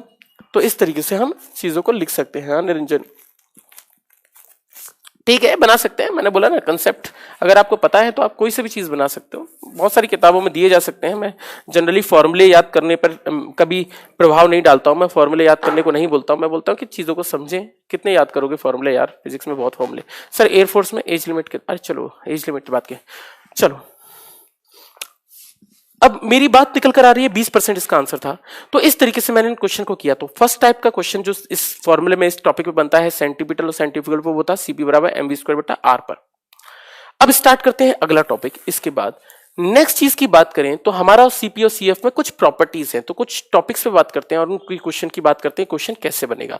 तो जरा देखते हैं कि प्रॉपर्टीज क्या है, इसके गुण लिखते हैं, या इसके कुछ नोट्स डाल के लिख लो, नोट्स ज्यादा अच्छा है। इनके कुछ पॉइंट्स लिखवा रहा हूं। ये थ्योरेटिकल क्वेश्चन है, कंसेप्चुअल क्वेश्चन की बात कर रहे हैं। पहला क्वेश्चन ये बनता है, एक क्वेश्चन दे दिया हमारी किताब में, मैं क्वेश्चन के नोट में ही लिखवा रहा हूं क्वेश्चन को, जरा ध्यान देना। यदि कोई स्कूटर वाला, यदि कोई स्कूटर वाला वृत्तीय गति में मुड़ रहा है, यदि कोई स्कूटर वाला वृत्तीय गति में मुड़ रहा है, यदि कोई स्कूटर वाला वृत्तीय गति में मुड़ रहा है, वृत्तीय गति में मुड़ रहा है, वृत्तीय गति में मुड़ रहा है, सर्कुलर मोशन में मुड़ रहा है, वृत्तीय गति में मुड़ रहा है, तो वह अधिकतम वेग बताइए, तो वह अधिकतम वेग बताइए जिसके बाद वह फिसल जाएगा, जिसके बाद वह फिसल जाएगा, जिसके बाद वह फिसल जाएगा, जिसके बाद वह स्लिप कर जाएगा। आप एक बात समझो कि अगर मैं डेली लाइफ में कभी किसी सर्कल पर, किसी गोल चक्कर पर टर्न लेता हूं, आंसर दे भी रहे हैं, उनको पता है, अगर मैं कभी गोल टर्न करता हूं तो मुझे एक चीज पता है कि जब भी मैं गोल टर्न करता हूं तो अपनी गाड़ी की स्पीड जो है वो थोड़ी सी कम करता हूं। अगर मैं गाड़ी की स्पीड उतनी ही 100 की स्पीड से गोल टर्न मार जाऊंगा तो 100 की स्पीड से गोल टर्न मारूंगा तो फिसल के दूर चला जाऊंगा। परंतु मैं गाड़ी की स्पीड को तेज नहीं करता, थोड़ा सा स्कूटर को धीमा करता हूं। स्कूटरिस्ट मतलब स्कूटर वाला। हमने कहा कि मैं गाड़ी की स्पीड को धीमा करता हूं, तो मैं क्वेश्चन ये जानना चाहता हूं आपसे कि वह अधिकतम वेग बताइए, वह मैक्सिमम वेलोसिटी बताइए, वह अधिकतम वेग बताइए जिसके बाद स्कूटर वाला फिसल के बाहर चला जाएगा। तो उस मैक्सिमम वेलोसिटी को, उस अधिकतम वेग को हम कभी कभी क्रिटिकल वेलोसिटी यानी क्रांतिक वेग भी कहते हैं। क्रिटिकल वेलोसिटी यानी क्रांतिक वेग भी कहते हैं। परंतु फिर भी अगर मैं ये बात करूं कि अगर मैं इस क्वेश्चन को लेकर चल रहा हूं और मैं कहूं कि मैं गोल चक्कर लगा रहा हूं और मैं गाड़ी में फिसल नहीं रहा, मैं मान लो मैं अधिकतम गति पे चल रहा हूं जहां फिसल नहीं रहा, तो अगर मैं फिसल नहीं रहा इसका मतलब ना बाहर जा रहा हूं ना अंदर जा रहा हूं। और मुझे एक चीज समझ में आती है, अगर मैं बाहर नहीं जा रहा तो मुझे पता है बाहर तो CF होता है और अंदर क्या होता है, CP होता है। और अगर मुझे पता है मैं फिसल के बाहर नहीं जा रहा हूं, इसका मतलब CP और CF इस केस में क्या है, बराबर है। तो मतलब CP क्या है, CF के बराबर। और अगर CP और CF बराबर है तो मुझे पता है CF का फॉर्मूला तो मैंने लिखा है mv²/r। अब CP का फॉर्मूला, अब देखो मेरी बात भाई, CP किसी ना किसी कारणवश आता है। जैसे जब हम ग्रेविटेशन, जब पृथ्वी के घूमने की बात करते हैं तो पृथ्वी में CP अभिकेंद्रीय बल, सेंट्रीपिटल फोर्स, ग्रेविटेशनल फोर्स के कारण आ रहा था। सेंट्रीपिटल फोर्स ग्रेविटेशनल फोर्स यानी गुरुत्वाकर्षण के कारण आ रहा था, इसलिए मैंने वहां पर फॉर्मूला G m1m2/r² लगाया है। अगर मैं इलेक्ट्रॉन वाला फोर्स लगाऊं कि इलेक्ट्रॉन नाभिक के न्यूक्लियस के चारों ओर चक्कर लगाता है तो CP क्या होगा, तो हम फॉर्मूला लगाते हैं 1/4πε0 q1 q2/r²। तो CP किसी न किसी कारण की वजह से आता है। तो सोचकर, एक दिमाग लगाकर सोचना, क्वेश्चन ये बताना, दिमाग लगाओ अपना फिजिक्स में और ये बताओ कि ऐसी कौन सी चीज है जो इस चीज को बाहर जाने से रोक रही है। स्कूटर वाला बाहर फिसल नहीं रहा है तो स्कूटर को वाले को बाहर फिसलने से कौन रोक रहा है। तो अगर आप दिमाग लगाकर सोचो तो उसके पास कोई बल नहीं है अंदर जाने के लिए, उसके पास एक ही बल है, वो है उसका स्कूटर का वजन। क्योंकि आप जानते हैं मास बढ़ेगा, द्रव्यमान बढ़ेगा, मास बढ़ेगा तो घर्षण बढ़ेगा, फ्रिक्शन बढ़ेगा। यानी एक वजन इसकी ऐसी चीज है जो गाड़ी को बाहर नहीं जाने दे रही है। वजन हल्का कर दोगे गाड़ी जल्दी फिसल जाएगी, वजन भारी कर दोगे तो गाड़ी नहीं फिसलेगी। इसका मतलब अंदर लगने वाला जो बल है जो इसको बाहर जाने से रोक रहा है वो mg = mv²/r फुट होगा। इतनी बात समझते चलना। अगर मैं मास से मास काटूंगा तो v की जो वैल्यू निकल कर आएगी वो निकल कर आएगी √rg। ऐसे केस में ये इसकी मैक्सिमम वेलोसिटी या अधिकतम वेग होगा। पिछले चैप्टर में मैंने एक क्वेश्चन और करवा दिया था कि अगर घर्षण होगा तो मैंने एक फॉर्मूला और लिखवा दिया था, वो था μrg। पर क्योंकि हम यहाँ फ्रिक्शनलेस की बात कर रहे हैं, हम यहाँ घर्षण की बात नहीं कर रहे हैं, फ्रिक्शन नहीं दे रखा है, तो इसकी वैल्यू इतनी निकल कर आएगी। इसकी वैल्यू हमारी निकल कर आएगी FV = √rg। तो पहला क्वेश्चन जो न्यूमेरिकल है वो ल्यूसेंट की बुक में इस टॉपिक पर डाल रखा है। तो जो लोग ल्यूसेंट की बुक सॉल्व करते हैं वो ल्यूसेंट की बुक को सॉल्व करते हैं तो इस न्यूमेरिकल को जरूर करें। V = √rg पर न्यूमेरिकल दे रखा है, वह अधिकतम वेग जिसके बाद स्कूटरिस्ट यानी स्कूटर वाला फिसल जाएगा। तो उसका वजन एक ऐसी चीज है जो उसको बाहर जाने से रोकता है। फिर से कह रहा हूं, वजन एक ऐसी चीज है जो उसको बाहर जाने से रोकता है। वजन एक ऐसी चीज है जो बाहर जाने से रोकता है। अगर आप मेरी वजन वाली बात समझ गए तो वजन एक चीज है। अब मेरी बात अगर ध्यान से समझना, वजन एक ऐसी चीज है जो इसको बाहर जाने से रोकता है। अगर मैं आगे की तरफ झुक जाऊं, अभी मैं सीधा खड़ा हूं और मैं आगे की तरफ झुक जाऊं, तो मेरी बात बताना, अगर मैं आगे की तरफ झुक जाऊंगा तो क्या मेरा सेंटर ऑफ मास, जिसको हम द्रव्यमान केंद्र कहते हैं, वो मेरे बीच में ही होगा या फिर शिफ्ट हो जाएगा। आप बात समझो, अगर मैं आगे को झुकूंगा तो मेरा mg कहां शिफ्ट होगा, अंदर की तरफ। अगर मैं पीछे को झुकूंगा तो मेरा mg कहां शिफ्ट होगा, कहां जाएगा, पीछे की तरफ। हम जिस तरफ झुकते हैं उसी तरफ वो पूरे द्रव्यमान का केंद्र। द्रव्यमान का केंद्र क्या होता है, द्रव्यमान का केंद्र मतलब ये हुआ कि अगर मैं मार्कर ले लूं तो मार्कर का ऐसा बिंदु जहां पर मैं हाथ रख दूं तो ये मार्कर ना इधर जाए ना इधर जाए, किसी भी तरफ ना जाए। मतलब पूरा द्रव्यमान जहां पर आपका केंद्रित होता है, पूरा मास जहां पर सेंटर्ड होता है, उस चीज को हम बोलते हैं सेंटर ऑफ मास यानी द्रव्यमान केंद्र। तो मैंने बोला मास शिफ्ट होगा, द्रव्यमान शिफ्ट होगा, सेंटर ऑफ मास शिफ्ट होगा। तो मेरी बात समझते चलना कि अगर गाड़ी को मैं चाहता हूं कि गाड़ी को 100 की स्पीड से भी टर्न कर दूं, फिर भी मैं चाहता हूं, मुझे पता है भैया इतनी वेलोसिटी चाहिए ही चाहिए, लेकिन फिर भी मैं चाहता हूं कि गाड़ी 100 की स्पीड से टर्न हो जाए, तो मुझे क्या करना पड़ेगा? तो मुझे क्या करना पड़ेगा अगर मैं चाहता हूं कि गाड़ी 100 की स्पीड से टर्न हो जाए? मेरे को पता है कि गाड़ी नहीं कर सकती, लेकिन फिर भी मैं चाहता हूं कि गाड़ी 100 की स्पीड से टर्न हो जाए, तो मुझे क्या काम करना पड़ेगा? तो क्या काम करना पड़ेगा? v म्यू आरजी और आरजी में क्या अंतर है बेटा? प्रीतम अंतर यह है, म्यू एक कोफिशिएंट ऑफ फ्रिक्शन वाला टर्म है, कोफिशिएंट ऑफ घर्षण गुणांक वाला। अगर फ्रिक्शनलेस सरफेस दिया है, घर्षण रहित सरफेस दिया है, तो हम अंडर रूट आरजी का प्रयोग करेंगे। अगर म्यू की वैल्यू दे रखी है तो आप अंडर रूट म्यू आरजी का प्रयोग करोगे। दोनों में बस इतना सा अंतर है, म्यू मतलब फ्रिक्शन के लिए है, ठीक है ना। चलो, तो क्वेश्चन है कि मैं फिर भी चाहता हूं कि 100 की स्पीड में गाड़ी टर्न कर जाए, तो क्या होगा? तो हम इस चीज को जरा समझते हैं कि हम उसको कैसे कहेंगे। ये क्वेश्चन एयरफोर्स के पेपर में डायरेक्टली पूछा गया है। एयरफोर्स एक्स ग्रुप में पिछले साल के पेपर में डायरेक्टली पूछा गया है, और क्वेश्चन ये पूछा गया था कि उसका फॉर्मूला क्या होगा। बेटा अमित, सेंटर ऑफ, आपका डाउट है क्या? Centre of mass body of a body? नहीं, not necessary. Centre of mass body के अंदर लाई करेगा ऐसा कोई जरूरी नहीं है, इट डिपेंड्स, झुकानी पड़ेगी। जी सचिन, ठीक है।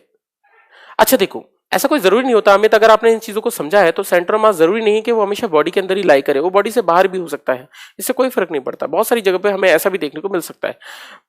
चलो, बेंडिंग में एक चीज समझा रहा हूं। आपने देखा होगा जब मोटर बाइक की रेस होती है, तो मोटर बाइक की रेस करते वक्त हम क्या करते हैं, अपनी गाड़ी को एक तरफ झुका देते हैं। आप मोटर बाइक की रेस में देखना, मोटरसाइकिल की रेस में देखना, वो क्या करते हैं, अपनी मोटरसाइकिल को पूरा जमीन तक झुका देते हैं, और क्या करते हैं, अपने पैर को जमीन तक लगा देते हैं। जमीन तक लगाते नहीं है, परंतु बात कर रहा हूं पूरा झुका देते हैं। अब झुकाने से होता क्या है, देखो, अगर मैं गाड़ी को चाहता हूं कि गाड़ी बाहर ना निकले, तो मैं चाहूंगा कि अंदर वाला बल क्या हो जाए, बढ़ जाए। सोच के देखो, जब मैं गाड़ी की स्पीड बढ़ाऊंगा तो मुझे पता है CF का फॉर्मूला क्या है, mv²/r। यानी कहने का मतलब यह हुआ कि जब भी वेलोसिटी बढ़ेगी तो वेग बढ़ने से क्या बढ़ेगा, CF बढ़ेगा। यानी जितनी तेज गाड़ी की स्पीड करूंगा तो सेंट्रीफ्यूगल फोर्स, अपकेंद्रीय बल बढ़ेगा और मेरी गाड़ी फिसल जाएगी तुरंत। तो मैं चाहता हूं कि CF को कम से कम कर सकूं, यानी पर मैं वेलोसिटी भी ज्यादा चाहता हूं, तो आपको किसी भी तरीके से अंदर वाला बल mg वाली चीज को बढ़ाना पड़ेगा। और mg बल को बढ़ाने का हमारे पास एक सिंपल सा तरीका है। mg जो यहां लग रहा है, तो गाड़ी झुका दूंगा तो mg कहां लगेगा, इस साइड को, mg इस साइड को लगेगा, मतलब अंदर वाला बल बढ़ जाएगा, अंदर वाला फोर्स बढ़ जाएगा। तो हम गाड़ी को झुकाते क्यों हैं, ताकि अभिकेंद्रीय बल को बढ़ाया जा सके, mg को बढ़ाया जा सके, या फिर अपकेंद्रीय बल यानी CF को कम किया जा सके, ताकि गाड़ी फिसल ना पाए। इसीलिए बेंडिंग ऑफ साइकिल या बेंडिंग ऑफ बाइक के कंसेप्ट को यूज किया है। डेरिवेशन के कंसेप्ट पे नहीं आ रहा, डेरिवेशन आप कर सकते हैं, नॉट एन इश्यू, पर फिर भी मैं डेरिवेशन पे नहीं आ रहा, कभी डेरिवेशन नहीं करा रहा हूं, छोड़ो। तो आपने बोला ये चीज मेरी निकल कर आई, लेट अस सपोज ये थीटा है और मैंने गाड़ी को झुकाया है इतने एंगल पे। तो एयरफोर्स के पेपर में बस इतना सा क्वेश्चन पूछा गया था कि बताओ बेंडिंग एंगल का फॉर्मूला क्या होगा। 4 फॉर्मूले दे दिए गए थे, उनमें से आपको एक सही फॉर्मूले पे टिक करना था।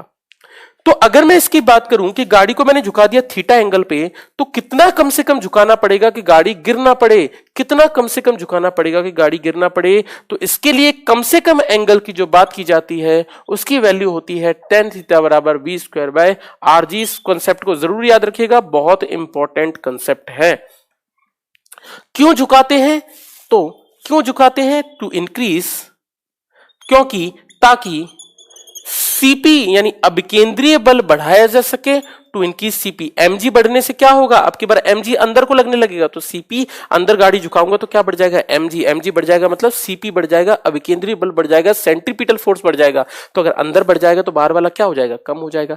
टू इंक्रीज CP और डिक्रीज CF, हिंदी वालों के लिए अभिकेंद्रीय बल को बढ़ाने के लिए या अपकेंद्रीय बल को कम करने के लिए। तो आप इसका डेरिवेशन कर सकते हैं। बेटा लखन, इसका डेरिवेशन है, मैं बिल्कुल डेरिवेशन कर सकता हूं, मुझे कोई इश्यू नहीं है, ठीक है। tan ही क्यों बेटा, डेरिवेशन से आया है, tan नहीं है, डेरिवेशन से आया है। हमें एंगल में कंफ्यूज करना पड़ेगा, यहाँ पर जो इसके एंगल्स आएंगे हमें इसको थीटा में कन्वर्ट करना पड़ेगा, और साइन थीटा और कॉस थीटा का कंपोनेंट डिवाइड करके tan थीटा कंपोनेंट आएगा। अगर आपने इसका डेरिवेशन किया है तो tan थीटा आता है साइन थीटा और कॉस थीटा के कंपोनेंट में डिवाइड करके, फिर उनको डिवाइड करना पड़ता है, तब जाके निकलता है। चलो, तो हमने कहा कि हम गाड़ी क्यों झुकाते हैं, तो आंसर लिखना पड़ेगा टू इंक्रीज सीपी और डिक्रीज सीएफ। हिंदी वालों के लिए अभिकेंद्रीय बल को बढ़ाने के लिए और अपकेंद्रीय बल को कम करने के लिए, अभिकेंद्रीय बल को बढ़ाने के लिए और अपकेंद्रीय बल को कम करने के लिए। ये बात हमें बहुत अच्छे से पता चल गई है। चलो एक और कंसेप्ट पे आते हैं, एक और क्वेश्चन पे आते हैं।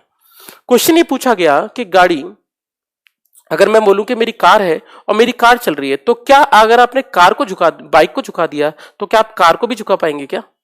तो आप बोलेंगे नहीं भाई, कार को तो नहीं झुका सकते। और अगर आप कार को नहीं झुका सकते, अगर आप कार को नहीं झुका सकते तो क्या करें? हम तो कार को भी 100 की स्पीड से टर्न कराना चाहते हैं, तो क्या करें भैया? ये तो बड़ी दिक्कत वाली चीज हो गई। कार तो नहीं झुकती, इसको मिटा रहा हूं थोड़ी देर के लिए। कार तो नहीं झुकती, तो आपने कहा बिल्कुल कार नहीं झुकती, तो कार नहीं झुकती इसका मतलब हुआ कि हम कार को झुका नहीं सकते। लेकिन भैया कार को नहीं झुका सकते, लेकिन हम एक काम तो कर सकते हैं, एक काम तो कर सकते हैं। अगर हम कार नहीं झुका पाते तो हम रोड को ही झुका देते हैं। सोचकर देखो, बहुत आसान सा कंसेप्ट है। अगर मैं कार को नहीं झुका पाता तो मैं रोड को ही झुका देता हूं। ज्यादा बेटा अंकित, बिल्कुल ऑब्वियस ही बात है। अगर आप ज्यादा वेलोसिटी चाहिए तो या तो रेडियस इंक्रीज कर दो, बहुत ऑब्वियस ही बात है। बड़ा सर्कल होगा तो जल्दी टर्न कर पाएंगे, तो बहुत ऑब्वियस ही चीज है यार। तो आपने बोला मूवीज में तो झुक जाती है, बेटा मूवीज की बात अलग है यार, कार कैसे झुकाओगे? तो आपने बोला कार को, मैंने कहा कि मैं अगर मैं कार को नहीं झुका पाता, मैं रोड को ही झुका देता हूं। तो गाड़ी कैसे चलती है? टेढ़ी टेढ़ी चलती है। इस क्वेश्चन पे IIT JEE वगैरह में न्यूमेरिकल्स भी आते हैं, बहुत अच्छा चीज है। तो मेरी बात समझना, मैं बैंकिंग ऑफ रोड की बात करता हूं, यानी रोड की बैंकिंग। अब की बार मैंने कार झुका दी, तो आपने कहा भैया कार झुका दी, तो अब कार झुका दी तो ये कहां पर होता है मैं आपको केस में बताऊं। जब हमारी कभी रेलवे ट्रैक का मतलब जो रेलवे ट्रैक्स होते हैं, वो रेलवे ट्रैक कभी कभी टर्न करता है। तो रेलवे ट्रैक जब टर्न करता है तो बाहर वाली जो पटरी होती है वो थोड़ी ऊपर होती है और अंदर वाली जो पटरी होती है वो थोड़ी नीचे होती है, ताकि जब ट्रेन चले तो ट्रेन भी टेढ़े में चले, ताकि ट्रेन पर CF ज्यादा ना लग जाए और ट्रेन पलट ना जाए। इसीलिए हम क्या करते हैं, रोड की बेंडिंग कैसे करते हैं, इसमें का बहुत बड़ी बात है। घर में बेंडिंग, घर में भी तो स्लोप बनाते हो ना, वैसे स्लोप पे बेंडिंग करते हैं, क्या दिक्कत है भाई चंदन? तो हमने कहा इस तरीके से। लेकिन रोड की बैंकिंग क्यों होती है? क्वेश्चन पूछा जाए कि हम रोड को क्यों झुकाते हैं, बैंकिंग ऑफ रोड क्यों करते हैं, रोडों में झुकाव क्यों रखते हैं? तो आंसर लगाएंगे ताकि CP को बढ़ाया जा सके और CF को कम किया जा सके। ऑब्वियस ही बात है। तो रोड को झुकाने का कारण अभिकेंद्रीय बल को अभिकेंद्रीय बल को बढ़ाना और अपकेंद्रीय बल को कम करना होता है। बस इतनी सी बात है। और इस तरीके से कभी कभी क्वेश्चन में यह भी पूछा जाता है कि इसमें भी थीटा कितना होगा, फॉर्मूला सेम होगा, tan theta equals to B²/RG। Numericals पे आएंगे हम अभी। हाँ, स्लोप ट्रेन में भी होता है, पटरियों में भी ट्रेन, बहुत इंपॉर्टेंट चीज है। ऐसा क्वेश्चन आपकी किताबों में भी डाल रखा है, बहुत इंपॉर्टेंट सी चीज है, ठीक है ना। नेक्स्ट चीज पे बात करते हैं। रिपीट सर, क्वेश्चन रिपीट करूं। रोड को झुकाने का कारण इसलिए होता है क्योंकि रोड में हम ऐसा ही काम कर रहे हैं। रोड में इसलिए झुकाते हैं ताकि CP को बढ़ाया जा सके। गाड़ी अंदर को झुक जाएगी तो MG कहां चला जाएगा, अंदर को। MG अंदर से को चला जाएगा, मतलब क्या हो जाएगा, CP बढ़ जाएगा, सीधी सी बात है ना। सेंटर मास चेंज होता है क्या सर? बेटा बहुत अच्छे से, सेंटर मास चेंज नहीं होता, कैसे बातें करते हो यार।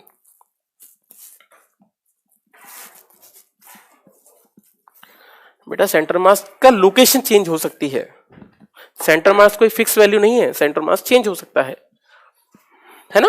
सेंटर मास बेटा चेंज होता है, इस बात को आप समझिएगा। अगर आप सेंटर मास चेंज नहीं समझ पाए आज तक निरंजन, तो आपके क्वेश्चन का एक क्वेश्चन आपसे छूट गया।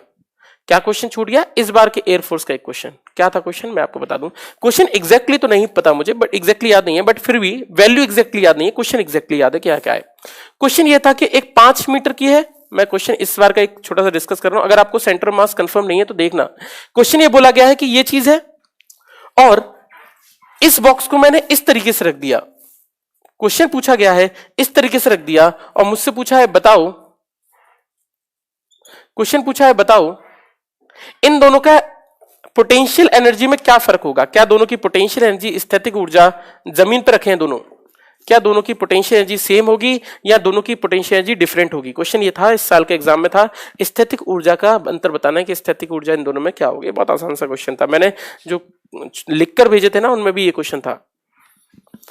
तो क्वेश्चन ये था कि भैया कैसे कैसे होगा, तो डिफरेंट होगा, ऑब्वियस चीज है, डिफरेंट होगी, दोनों की पोटेंशियल एनर्जी डिफरेंट होगी, इंक्रीज हो जाएगा, पोटेंशियल एनर्जी इंक्रीज हो जाएगा। एग्जैक्टली जो भी कह रहा है इंक्रीज हो जाएगा, इसमें बढ़ जाएगा पोटेंशियल एनर्जी। स्थैतिक ऊर्जा डिफरेंट होगी, सेम नहीं होगी बेटा लखन, अलग अलग होगी। अलग अलग पोटेंशियल एनर्जी होगी। स्थैतिक ऊर्जा नापते हैं सेंटर ऑफ मास से, द्रव्यमान के केंद्र से, और द्रव्यमान के केंद्र से नापते हैं, इसका सेकंड की ज्यादा होगी। यहां पर द्रव्यमान का केंद्र होगा, यहां पर इसकी हाइट कितनी लेंगे 1 मीटर, यहां पर इसकी हाइट कितनी लेंगे 2.5 मीटर। फिर फॉर्मूला लगाएंगे P बराबर mgh, यहां पर भी लगाएंगे mgh। यहां पर हाइट जो होगा ना वो अलग अलग होगी, हाइट यहां पर इतनी होगी और हाइट यहां पर इतनी होगी, इसलिए डिफरेंट डिफरेंट होगा बेटा। इस सेंटर ऑफ मास से हाइट होती है, यानी द्रव्यमान के केंद्र से ऊंचाई होती है पोटेंशियल एनर्जी स्थैतिक ऊर्जा निकालते वक्त, इसलिए डिफरेंट होती है। तो थोड़े बहुत कंसेप्ट है हमारी फिजिक्स में ना, इनको कभी लूज मत कीजिएगा यार। फिजिक्स ना बहुत ज्यादा मतलब एक दूसरे से जुड़ी है, रिलेवेंट होती है एक दूसरे से। हम फिजिक्स में कोई भी कंसेप्ट छोड़ नहीं सकते, और ना ही हम ये सोच कर देखें यार कोई भी एग्जाम ना, ये एग्जाम में सिलेक्शन हो जाए रुक मत जाना, आगे बढ़ते रहना, आगे के सिलेक्शन की तैयारी करना। जिन लोगों का एयरफोर्स में हो जाए कोई बात नहीं, एनडीए की तैयारी करना, नेवी में हो जाए कोई दिक्कत नहीं, तैयारी करना भाई। किसी भी एग्जाम को छोड़ मत देना, तैयारी में लगे रहना अपने। सिलेक्शन जब तक अच्छी जगह पहुंच नहीं जाते ना, बहुत ऊपर तक की जगह पे, तब तक मेहनत करते रहो यार, कोई भी चीज को छोड़ना नहीं कभी भी। पोटेंशियल फ्रिक्शन सेम होगा, अच्छा पोटेंशियल फ्रिक्शन सेम होगा, चलो देखते हैं। तो बहुत ऑब्वियस सी चीज है। हाँ जी, क्या पूछ रहे थे? अच्छा मैं भूल गया तुम्हारा चीज, थर्ड पॉइंट। अभी तक हम जो चीजें पढ़ रहे हैं वो है हम आपका सेंट्रीपिटल और सेंट्रीफ्यूगल फोर्स, दो चीजें डिस्कस कर ली हैं। स्कूटर जब टर्न करेगा तो मैक्सिमम वेलोसिटी v = √rg होगी। जब स्कूटर वाला के बाद हमने सेकंड पॉइंट लिया था, सेकंड पॉइंट में हमने गाड़ी को झुकाया था, गाड़ी को झुकाया था इसलिए ताकि सीपी बढ़ाया जा सके, सीएफ को कम जा सके। तीसरे में और रोड को झुका दिया था ताकि सीपी बढ़ाया जा सके और सीएफ कम किया जा सके।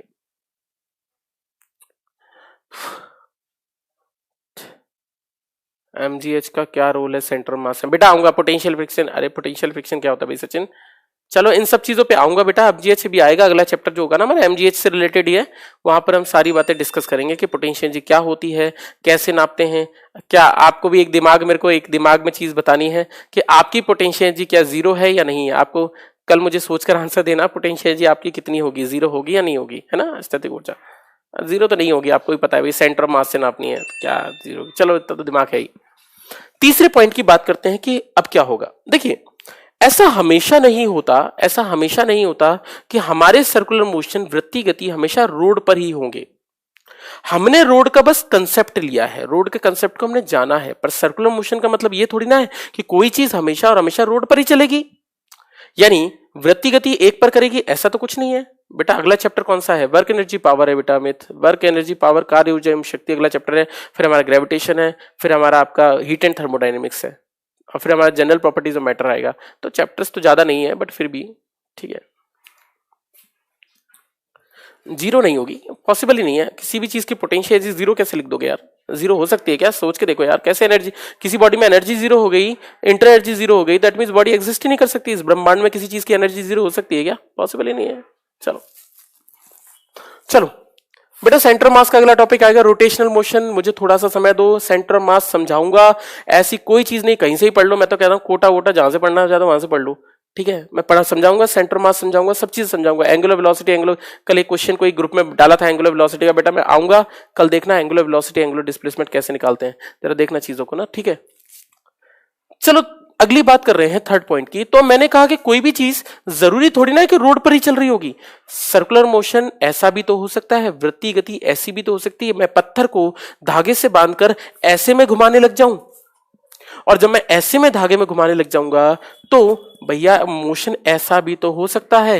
और जो रोड पर ना होकर जो ऐसे में घूमता है, ऐसे में चलता है, तो ऐसे मोशन को हम बोलते हैं वर्टिकल। वर्टिकल को हिंदी में बोलते हैं ऊर्ध्वाधर। तो आप याद रखिएगा, मैं ऊर्ध्वाधर की बात कर रहा हूं, वर्टिकल की बात कर रहा हूं, ऊर्ध्वाधर की बात कर रहा हूं, ऊर्ध्वाधर की बात कर रहा हूं, वर्टिकल मोशन ये भी तो है। तो मैंने कहा ठीक है बेटा, ग्रुप तो मुझे नहीं पता, ग्रुप्स तो आप लोग ही बनाते हो यार, मुझे ऐड कर देते हो। मैं क्वेश्चन कभी कभी टाइम कम मिलता है, तो रात को लौटा था मैं 10-11 बजे ना, तो थोड़ा 10 बज गया था, वहां से सेमिनार वेमिनार था कल, तो थोड़ा सा बिजी हो गया था। फिर वहां से आया, फिर मैंने कभी कभी बीच बीच में व्हाट्सएप चेक करता रहता हूँ, तो मेरे को क्वेश्चन देखने को मिलते रहते हैं, लेकिन क्वेश्चन के जवाब नहीं दे पाता कभी कभी, क्योंकि रात हो जाती है, फिर 10-11 बज जाते हैं, फिर सोना, फिर इसलिए तो जिस भी टाइम मिलता है तो मैं क्वेश्चन के जवाब देता रहता हूँ। सर सेकंड ईयर का पढ़ाई नहीं होगा क्या? सेकंड ईयर का पढ़ाई किस चीज की सेकंड ईयर भाई? चलो 12th तो चल ही रहा है ना। आज जितेश सर की क्लास तो है वैसे, है ना? जितेश सर की क्लास है। चलो मेरी बात निकल कर वर्टिकल मोशन। अब वर्टिकल मोशन में एक छोटा सा कंसेप्ट लेकर आता हूं, उसके बाद समझाता हूं कि वर्टिकल मोशन में आखिर होता क्या है। अभी थोड़ा सा एक चीज समझ रहे हैं। वर्टिकल मोशन, वर्टिकल मोशन की बात करें या ऊर्ध्वाधर गति की बात करें तो लेट अस सपोज कि कोई वस्तु मैंने कहा इस बिंदु पर है। कितने पर है? इस बिंदु पर है। और अगर इस बिंदु पर है तो लेट अस सपोज थीटा ये है, थीटा ये। मुझसे क्वेश्चन पूछा कि बताइए इस बिंदु पर टेंशन कितनी होगी, तनाव कितना होगा। टेंशन हमें पता है वस्तु से, तनाव हमेशा वस्तु से बाहर की ओर होता है, इतना मुझे पता है। टेंशन हमेशा वस्तु से बाहर की ओर होता है, हमें पता है। हमें यह भी पता है, हमें यह भी पता है कि mg जो होता है वो हमेशा कहां लगता है? नीचे। हमने कहा ठीक है, mg जो होता है वो हमेशा नीचे लगता है, इतना तो मुझे आता है। mg नीचे लगता है और मुझे पता है बाहर की तरफ क्या लग रहा होगा? cf। और cf की वैल्यू हमें पता है, cf बराबर क्या होता है? mv स्क्वायर बटा r होता है। इतनी भी नॉलेज मुझे है। इतनी नॉलेज तो मैं बचपन से लेकर आया हूं कि भैया इतना तो मैं पैदा होते ही आ गई थी मेरे पास नॉलेज कि cf की वैल्यू mv स्क्वायर बटा r होती है।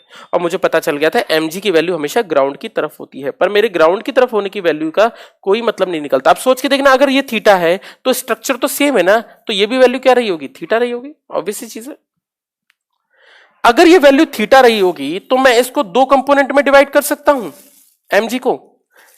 ये इसका रिजल्टेंट हो गया, दो कंपोनेंट में डिवाइड कर देता हूं। एक कंपोनेंट हो गया ये, एक कंपोनेंट हो गया ये। जो थीटा के साथ में है उसको मैं ऐसे लिख सकता हूं mg cos थीटा। मेरे ख्याल से अब तो बात को आपको समझ में आ रही होगी। ये वाला कंपोनेंट क्या हो गया? mg cos theta. अब ये वाला कौन सा होगा? mg sin theta. इसकी जरूरत नहीं पड़ेगी लेकिन फिर भी मैं आपको बता देता हूं ताकि आपकी जानकारी बनी रहे फिजिक्स में। mg sin थीटा, समझते चलो चीजों को। फिर से बता देता हूं क्या किया है मैंने। मुझे पता है टेंशन हमेशा अंदर की ओर होती है, इस तरीके से cf हमेशा बाहर की तरफ होता है, mv स्क्वायर बटा mg cos थीटा। mg यहां निकल कर आया। अब cf बाहर है, t अंदर है। क्या ये वस्तु अंदर या बाहर मूव कर रही है? क्या अंदर या बाहर जा रही है? क्या आप बोलेंगे बिल्कुल नहीं जा रही, ना अंदर जा रही है ना बाहर जा रही है। और जब वस्तु ना अंदर जा रही है ना बाहर जा रही है, इसका मतलब अंदर लगने वाले बल सारे के सारे किसके बराबर है? बाहर लगने वाले बल के बराबर है। क्योंकि आप जानते हैं cp बराबर क्या होगा? cf होगा। अगर वस्तु कहीं पर भी नहीं जा रही है तो अगर नहीं जा रही है तो जो लोग न्यूमेरिकल में अपना दिमाग लगाते हैं तो उनके लिए एक छोटी सी बात है, आप ऐसे लिख सकते हैं अंदर लगने वाला बल मतलब टेंशन, ये किसके बराबर होगा? बाहर लगने वाले। बाहर लगने वाले कौन कौन से हैं? दो बल है ना, एक है आपका mg cos थीटा और एक है आपका प्लस mv स्क्वायर, सॉरी दिख नहीं रहा होगा शायद, t बराबर अंदर लगने वाला बाहर लगने वाले के बराबर, यानी mv स्क्वायर बटा r प्लस में क्या हो जाएगा? mg cos theta. और अगर आपको थीटा पता है तो आप किसी भी बिंदु पर, किसी भी पॉइंट पर टेंशन यानी तनाव बहुत आसानी से निकाल सकते हैं। हमारी फिजिक्स में आप किसी भी बिंदु पर टेंशन निकाल सकते हैं अगर आपको थीटा पता है तो। बस इतनी सी बात है और इस तरीके से आप कोई सा भी क्वेश्चन बहुत आसानी से कर सकते हो। तो आपको ये बात समझ में आ रही होगी कि अगर मैं किसी चीज पर वर्टिकल मोशन करता हूं, बेटा आजाद दोबारा से स्टार्टिंग से वीडियो देखो। जब कोई हमें चीजें स्किप हो जाती हैं तो दोबारा से वीडियो देखते हैं स्टार्टिंग से। और फिजिक्स में सब चीज स्टार्टिंग से चलती है, ये सब चीजें बता चुका हूं। mg कहां लगेगा, mv स्क्वायर बटा कहां लगेगा, ठीक है। तो मैंने कहा कि कोई भी चीज क्या होगी? नीचे की तरफ लगेगी। तो हमें पता है mg नीचे लगता है। अगर mg नीचे लगता है तो मुझे पता है टेंशन तो हमेशा वस्तु से बाहर की तरफ यानी अंदर की तरफ टेंशन लगेगी, क्योंकि जब रस्सी घुमाऊंगा तो अंदर की तरफ तनाव होगा ना, तो अंदर की तरफ तनाव होगा। बाहर क्या होता है? cf, और इसका एक कंपोनेंट mg cos थीटा बाहर की तरफ भी आएगा। यानी ये दोनों तो बाहर की तरफ हो गए और अंदर की तरफ क्या बचा? अकेला t। तो t अंदर की तरफ और बाहर इन दोनों को मैंने क्या कर दिया? प्लस कर दिया। और इस तरीके से कि cf बेटा सेंट्रीफ्यूगल फोर्स, सिवा कहां एकदम से आ गए हो क्या? cf यानी सेंट्रीफ्यूगल फोर्स, अपकेंद्रीय बल। बताया तो था इतनी देर से, चैप्टर चल रहा है। पूरा वीडियो देखो यार, स्टार्टिंग से देखो, जो चीजें मिस होती हैं। mg cos थीटा हो गया और इस तरीके से टेंशन निकाल सकते हैं। किसी भी बिंदु पर निकालने का टेंशन सीधा सा तरीका है और इन्हीं तरीके से हम क्वेश्चन निकालते हैं। अब एक मेरी बात समझ के देखना, मुझसे कोई पूछे कि बताइए टेंशन किस बिंदु पर कितनी होगी, आपको कोई भी चीज निकालनी है और mg sin थीटा का कोई रूल नहीं। बेटा mg sin थीटा का अभी कोई रूल नहीं है, क्योंकि हमने mg के कंपोनेंट डिवाइड कर लिए। हम इधर के फोर्सेस को देख रहे हैं तो हमें इन दोनों से मतलब है, इसका भी कोई रीजन नहीं निकलेगा, तो इसका हमें भी कोई मतलब नहीं है। टॉप पे निकालना है। देखो टॉप पे कैसे निकालेंगे। पहली बात आपने थीटा निकाला। अब मेरी बात समझना, मैं सबसे लोअर पॉइंट की बात करता हूं। तो अगर लोअर पॉइंट पे बात करूंगा तो लोअर पॉइंट पे कितना निकलेगा, निचले बिंदु पर थीटा की वैल्यू क्या होगी, तो थीटा की वैल्यू अगर मैं पुट करूंगा तो थीटा की वैल्यू 0 हो जाएगी। सोचकर देखो, अभी थीटा है, अगर ये थीटा कम होता जाएगा तो इस पॉइंट पे जाके थीटा की वैल्यू क्या होगी, 0। इस वाले फॉर्मूले में थीटा बराबर 0 पुट कर दो। थीटा बराबर 0 पुट कर दोगे तो cos 0 का मान कितना हो जाएगा, 1, और cos 0 का मान 1 कर दोगे तो d बराबर क्या निकलेगा, mv² बटा r प्लस mg। यानी यहां पर टेंशन जो निकल कर आएगी वो अधिकतम निकल कर आएगी। ऑब्वियस सी बात है, टेंशन कितनी निकलेगी, अधिकतम निकलेगी। अगर टॉप पॉइंट पे निकालना है कि मुझे बताना है कि टॉप पॉइंट पे कितना होगा, तो सोचकर देखो, ये वाला थीटा अगर मैं बढ़ाते जाऊंगा, एक बिंदु ऐसा आएगा, एक बिंदु ऐसा आएगा, एक बिंदु ऐसा आएगा, जब यहां पर इसकी वैल्यू क्या हो जाएगी, सोच के देखो, ये थीटा की वैल्यू बढ़ाते जाऊंगा, इस पॉइंट पे कितनी होगी, 180 हो जाएगी। और अगर 180 हो जाएगी तो यहां से नापना स्टार्ट करते हैं नीचे वाले से, ये 0 होता है, ये बढ़ती गई 30 हो गई, 30 बढ़ती गई कितना हो गया, 180 हो गई, यानी 180 रखकर देखते हैं। और अगर टॉप पॉइंट पर अंतिम बिंदु पर थीटा का मान 180 रखेंगे तो 180 होगा -1, और इन दोनों को माइनस कर देंगे तो इसकी वैल्यू निकल कर आएगी सबसे मिनिमम, यानी टी की वैल्यू कितनी निकल कर आएगी, न्यूनतम निकल कर आएगी। और इस तरीके से मैं समझ सकता हूं कि लोअर पॉइंट और टॉप पॉइंट पर अलग अलग टेंशन निकल कर आएगी। अधिकतम तनाव कहां होता है क्वेश्चन पूछा जाएगा तो आपको आंसर हमेशा लोअर पॉइंट टिक करना है, और अधिकतम तनाव न्यूनतम तनाव कहां होता है तो आपको ऊपर की तरफ टिक करना है। इन दोनों का एक छोटा सा कंसेप्ट और बताता हूं, डायरेक्ट कंसेप्ट है पर आप निकाल सकते हैं अगर वैल्यू दे रखी है। सबसे लोअर पॉइंट पर अगर टेंशन TL है और ऊपर की तरफ अगर TH है तो इन दोनों का डिफरेंस होता है 6 mg के बराबर। डायरेक्ट क्वेश्चन के लिए TL माइनस 6 mg के बराबर। इस तरीके से एक कॉन्सेप्ट और हो गया, सर किसी पत्थर को रस्सी में रस्सी टूट जाती है तो इसकी, बेटा रस्सी टूट जाती है तो टेंजेंशियल होगी प्रीतम। इस वेलोसिटी की डायरेक्शन सर्कुलर मोशन में, वृत्तीय गति में वेग हमेशा बदलता है। वेलोसिटी जो होती है, वेग जो होता है वो क्या होता है, स्पीड प्लस डायरेक्शन। और जब कोई चीज गोल गोल घूमेगी तो सोच के देखो, डायरेक्शन तो हर पॉइंट पे बदलेगी, हर बिंदु पे बदलेगी। स्टार्टिंग देखो, जब मैंने चैप्टर स्टार्ट किया था तो आपको याद हो, मैंने आपको कहा था यहां ये होगी वेलोसिटी, यहां ये होगी वेलोसिटी, यहां ये होगी वेलोसिटी। आप शायद फर्स्ट लेक्चर आपने देखा नहीं है, दोबारा से देखो। वेलोसिटी बार बार बदलेगी, वेलोसिटी बार बार बदलेगी, मतलब सर्कुलर मोशन में, वृत्तीय गति में वेग कभी नियत हो ही नहीं सकता, क्योंकि वेलोसिटी एक वेक्टर क्वांटिटी है। सदिश होने का मतलब ये हुआ कि स्पीड और डायरेक्शन दोनों का बदलना, अगर दोनों में से कोई भी चीज बदलती है मतलब वेलोसिटी बदलेगी, वृत्तीय गति में वेग सेम नहीं होगा। आगे टर्न पर हम ये चीज समझाएंगे। समझ नहीं आया, दोबारा से बताता हूं, वही समझ नहीं आया तो फिर से स्टार्टिंग करता हूं। समझ नहीं आया, बेसिक कंसेप्ट है यार, चलो वह समझ नहीं आया, फिर से बताइए वेलोसिटी कैसे निकलेगा। वेलोसिटी बेटा, वेलोसिटी के लिए अगले टर्न का पूरा पूरा लेक्चर है, एंगुलर वेलोसिटी, लीनियर वेलोसिटी सब हमें निकालना है। थोड़ा समझ दीजिए, मैं आपको आऊंगा। आ गया समझ में, ठीक है। जिन लोगों को समझ में आ गया ठीक है, नहीं आया तो मैं दोबारा से बताता हूँ सारा कंसेप्ट, ठीक है, मिटा के दोबारा बना रहा हूं।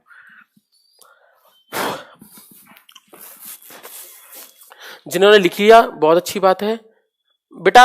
आर्या बिल्कुल सही कह रहे हो यार, तुम लोगों को पता है पुराना लेक्चर देखना चाहिए, ये सब चीजें कंटिन्यूअसली चलती आ रही हैं यार, मेरे को दोबारा सब कुछ समझाना पड़ेगा अब।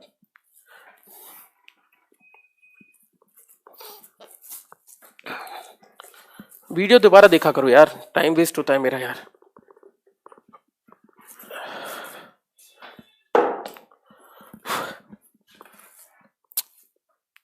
कोई चीज गोल घूम रही है, वर्टिकल मोशन कर रही है, मतलब ऊर्ध्वाधर गति कर रही है।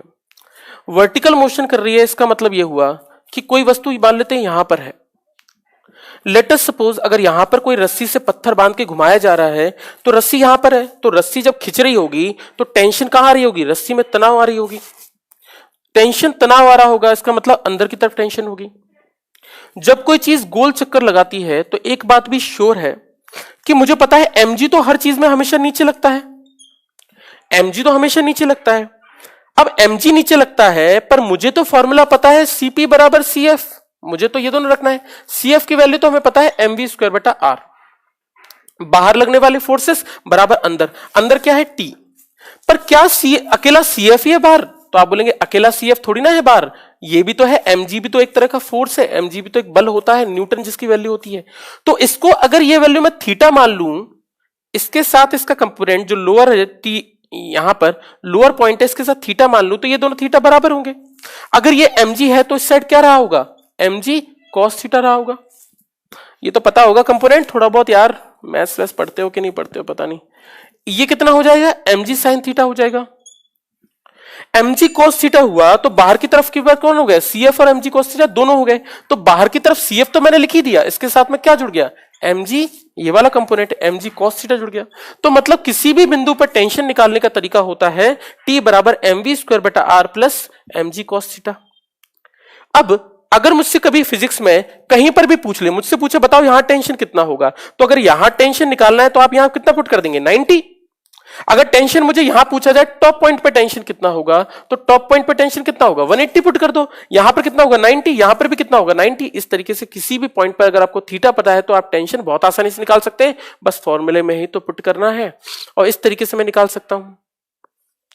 दूसरी बात, अगर मुझे टॉप पॉइंट पर टेंशन निकालनी थी तो फिर से लिख देता हूं, टॉप पॉइंट पर ऊपरी बिंदु पर थीटा की वैल्यू कितनी होगी, ये 0 था, बढ़ाते गए ये 90 हो गया, बढ़ाते गए तो 180 हो गया, तो ऊपर वाले बिंदु पर थीटा का वैल्यू 180 पुट कर देंगे, और 180 पुट कर देंगे तो इसकी वैल्यू निकलेगी t बराबर mv स्क्वायर बटा r, यहां पर 180 पुट कर देंगे तो -1, ये हो जाएगा -mg, और माइनस हो रहा है मतलब टेंशन क्या है, मिनिमम निकल कर आएगी ऊपर।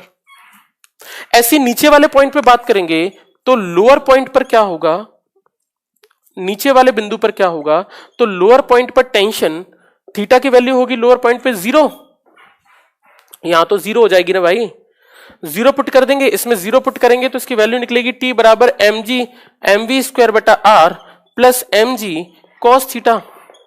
यहां पर क्योंकि प्लस हो रहा है, शायद नहीं दिख रहा है मुझे नहीं पता, लोअर पॉइंट दोबारा लिख देता हूं ऊपर की साइड, यहां पर तो t मिनिमम है।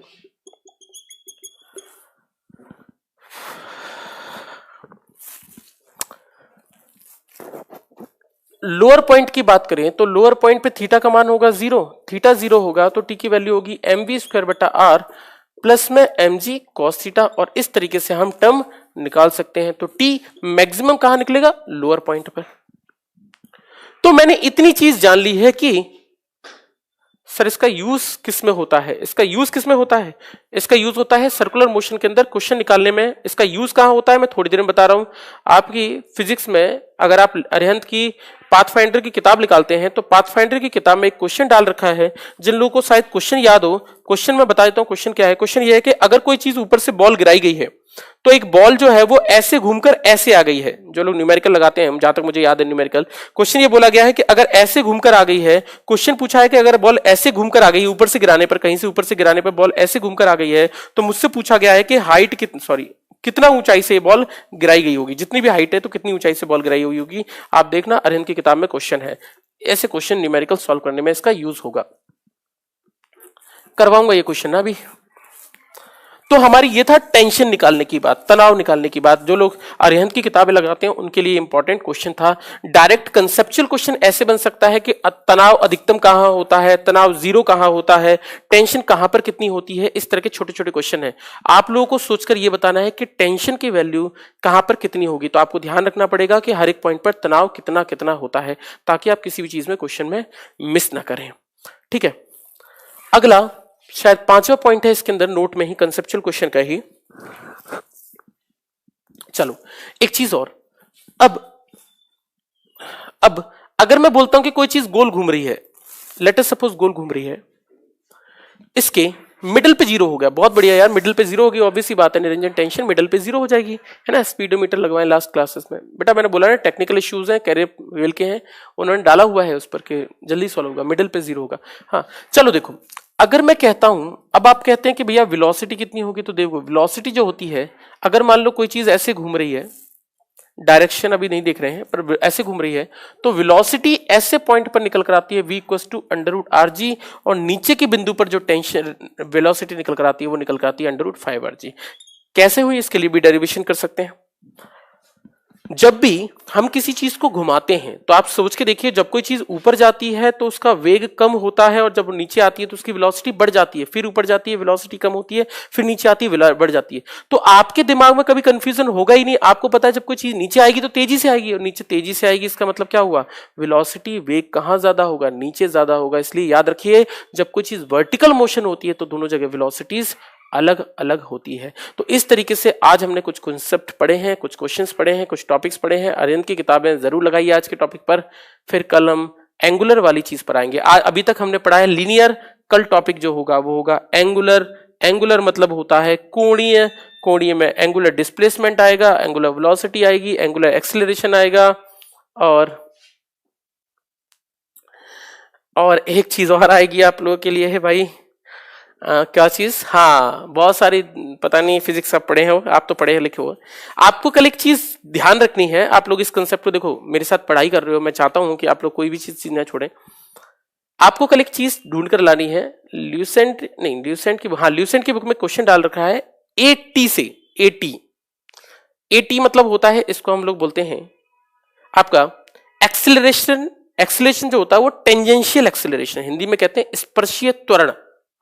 आपको स्पर्शीय त्वरण को ढूंढ कर लाना है, और आपको मुझे यह भी बताना है कि फिजिक्स में कितने टाइप के एक्सिलरेशन होते हैं जिनकी आप पढ़ाई करते हो। जैसे मुझे कुछ बोल दिया तो ये टेंजेंशियल एक्सिलरेशन क्या होता है, आपको स्पर्शीय त्वरण ढूंढ के लाना है, और आपको ये चीज पढ़नी है। आज घर पर जाकर 4 तरह के एक्सिलरेशन होते हैं हमारी फिजिक्स में, 4 तरह के त्वरण होते हैं, एक्सिलरेशन होते हैं। चारों तरह के त्वरणों की स्टडी करनी है, ध्यान से पढ़ाई करनी है, ताकि कल मैं इन सब की दिशा बता सकूं। आपसे मैं चारों की दिशा पूछूंगा कि आपको बताना है कि चारों एक्सिलरेशन की डायरेक्शन वृत्ति गति में कहां होती है। कोई भी वीडियो देख लेना दुनिया का, किसी को नहीं पता कि चारों एक्सिलरेशन की डायरेक्शन क्या होती है। आपने त्वरण की डायरेक्शन आज तक तो पढ़कर आए हो, सेंटर में होती है भैया, सेंटर में सिर्फ एक एक्सिलरेशन की डायरेक्शन होती है, इसको बोलते हैं सेंट्रीपिटल एक्सिलरेशन, इसको बोलते हैं आपका अभिकेंद्रीय त्वरण। बेटा त्वरण 4 प्रकार के होते हैं और चारों की दिशा अलग अलग होती है। इसकी बात हम कल करेंगे, कल कैसे कैसे चीजों को हो सकता है, कल जरूर करिएगा इस चीज को, और एक्सिलरेशन ढूंढ कर लाना। हाँ बंद कर दो, ठीक है। चलो भाई आज के लिए इतना ही करते हैं, करते। अच्छा यार क्वेश्चन व्हाट्सएप पे भेजा था, व्हाट्सएप वाला क्वेश्चन करा रहा हूँ, ठीक है, अभी करा दूंगा, घर भेज दूंगा।